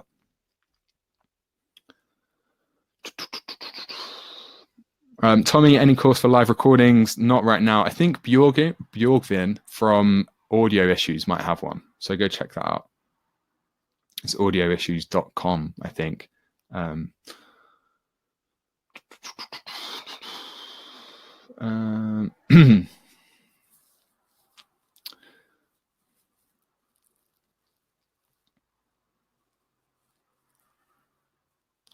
Sorry, dude, but I was expecting to see you at work, Nathan. Was that as in, doing more demonstrations?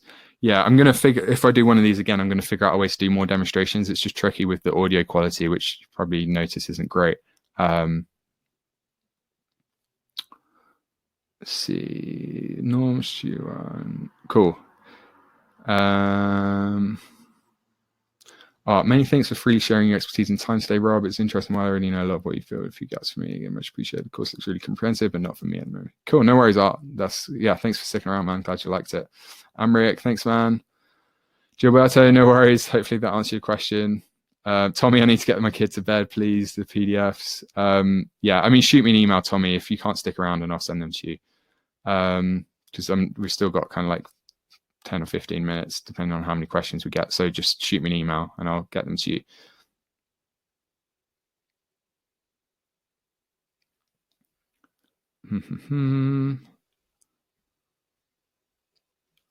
About the masterclass, I'm focused on electronic chill music. It sounds like you think this program is not for me, but in your behind the mix, you mentioned electronic. Do you think?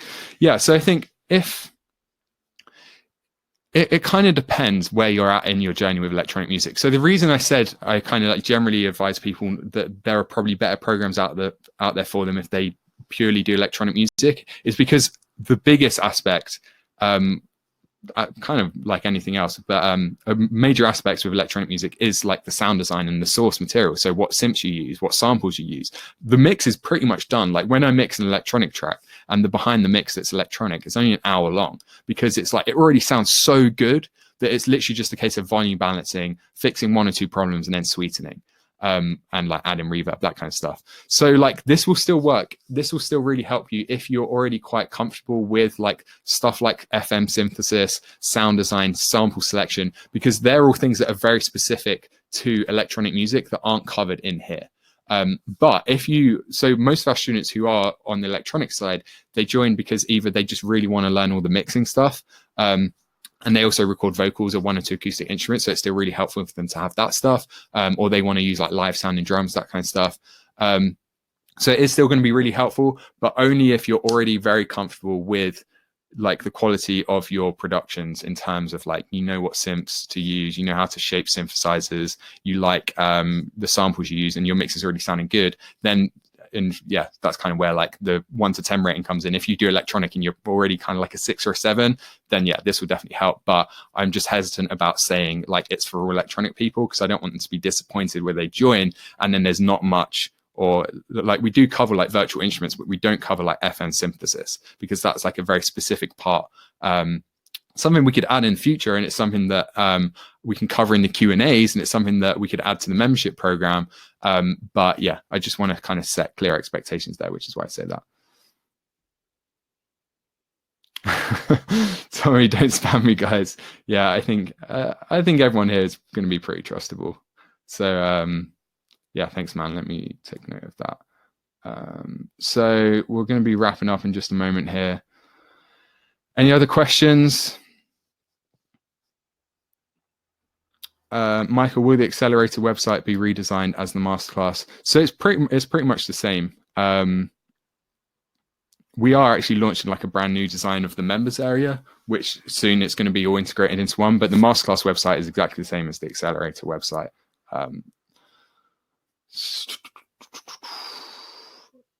Jimmy, yeah, so if anyone wants the PDFs, if they've got a shoot, just like drop me an email, and I can do that. So any other questions before we wrap up?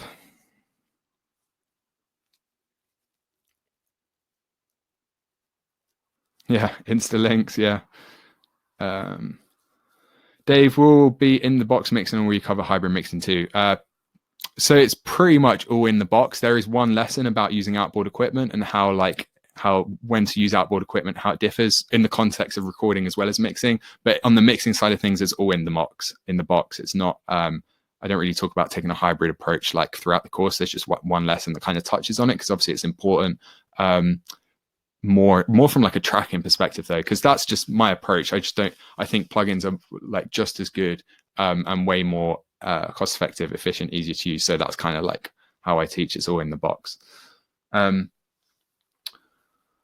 So if there's no more questions, let's kind of wrap up here now. So just got a few more slides. So I think just one more thing that I wanted to reiterate before we do finish up is the real decision here, really. If you're thinking about joining the masterclass, but you're not sure, you're on the fence, the real decision isn't whether or not to join this program or even any other program out there.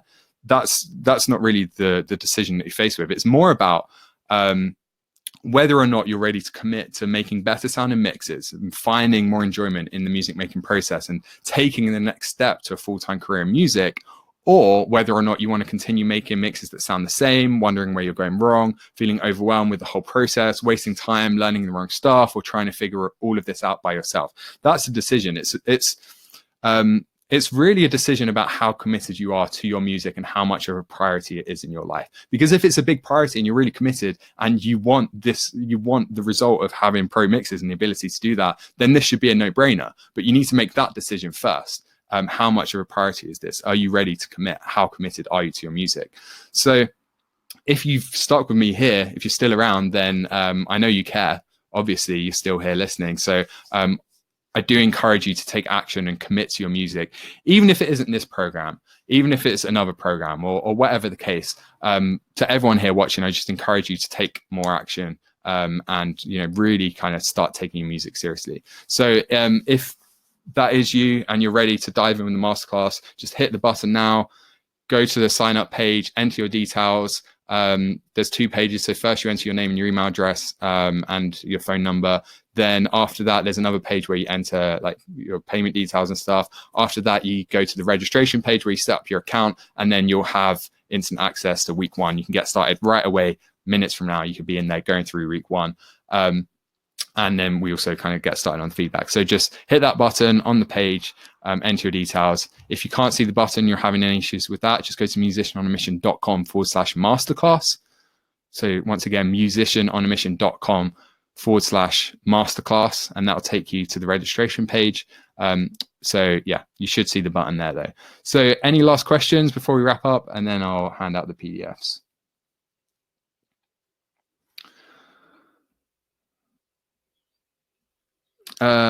Will be covered anything like mastering for streaming services, LUFS. Yeah, so I cover streaming, not specifically different services, so we don't go that in depth because that's not that necessary unless you kind of want to be like a professional mastering engineer.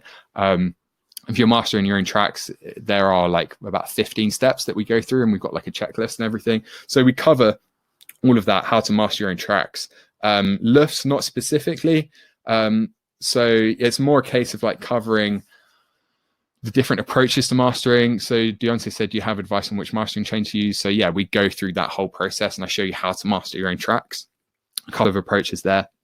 And then also I talk about kind of like when to use automated mastering like Lambda, that kind of stuff. Is it worth it?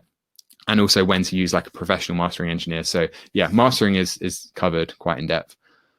Jeff, on electronic, I'm comfortable with Apple Loops well, but I don't mess with sound creation or wave shaping. So what do you think?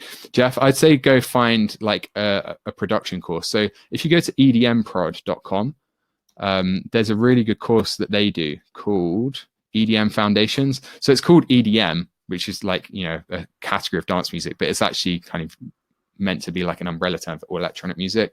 So yeah, I think there's like better programs out there if you're like relatively early in that music, electronic music journey.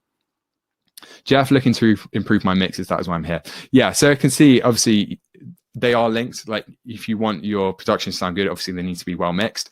But before that, you need to be very good at sample choice, FM synthesis, all that kind of stuff before you move on to mixing. So I'd say go get that stuff down first. Rob, any quick thoughts on the viability of recording vocals while holding the mic? Yeah, sure. Let's do a quick one just because we've got a few minutes left. So only do it with a dynamic. So with this mic, it'd be fine because it won't be that sensitive to like movement. In certain situations where you've got like a live band who are really energetic, then it can work because they're like, I want to use the mic as if it's live. And they kind of like keep it up to their mouth, which is cool. So it'll give it a live feel, but only with a dynamic mic. I don't do it that often. It's very rare that you'd have a band that would like be adamant on that. And in most cases, it's going to be better in terms of the actual quality to use a condenser mic in most situations. If you're going to use a dynamic, have it on a stand. But obviously if like energy and performance is more important than quality, that's where handheld mic, if the situation calls for it, then yeah, by all means.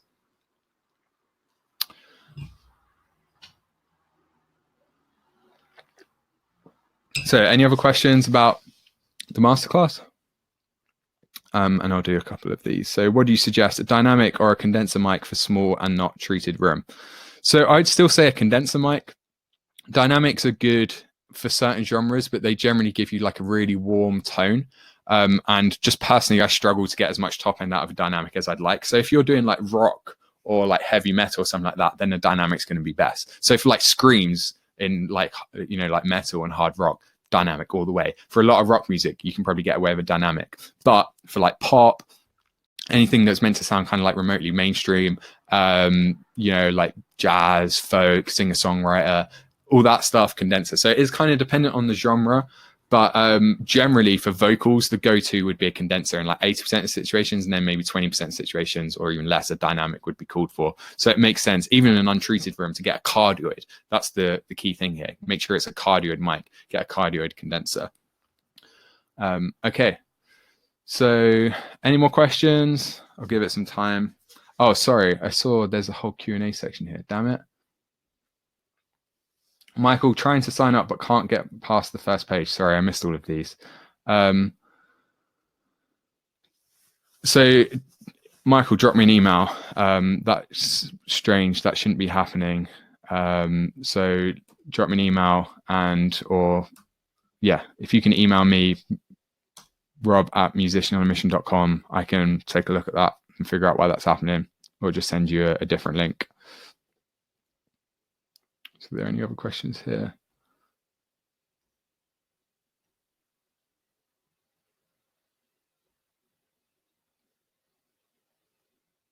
So I'm just going to check this. So let me do the PDFs as well, actually, while I'm here.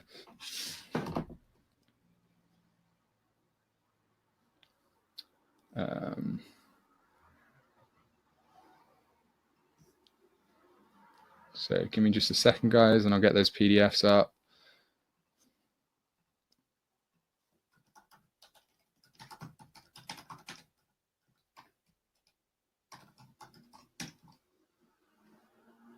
So everyone should see a sticky message at the bottom of the chat window that says download the resources, and then it's got a link.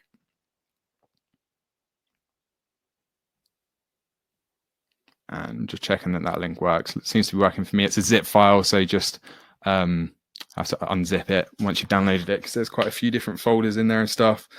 So just to reiterate, that's the slides, the cheat sheets, the PDF blueprint that you can like print, stick on your wall if you want, and the flowcharts as well, which is a big one. The like every single step from recording to finish mix in those flowcharts. So yeah, you should be able to see the link there. Okay. Yeah, chat window, top of the chat window. I don't know why I said, that's what I meant. So, any last questions? Andrew, thanks, man. Well, I hope you all enjoyed it. I hope you go and apply it. Hopefully that's clear now. Key is in the execution 100%. So thanks everyone for watching. Hope to see you again soon.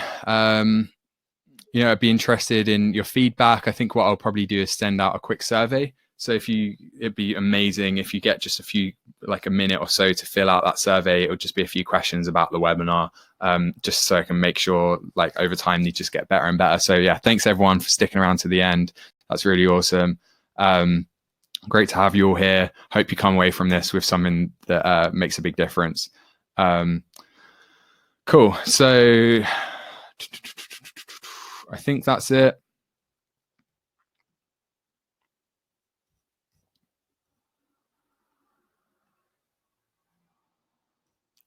So next class, I'll probably do one of these again, like maybe in a month or two, on a different topic, maybe going like deeper into EQ or something like that. So just keep an eye on your inbox, but honestly, nothing like firm planned for now. So thanks a lot, guys. Really appreciate it. Thank you so much for sticking around. Thanks so much for just being here and being on the mailing list and interacting. Really do hope you've come away from this with something that makes a difference. Thank you so much. And I will see you all again very, very soon. Cool. Thanks a lot, guys. Let me just, how do I do this? Okay. Cheers, guys. See you soon. Thank you.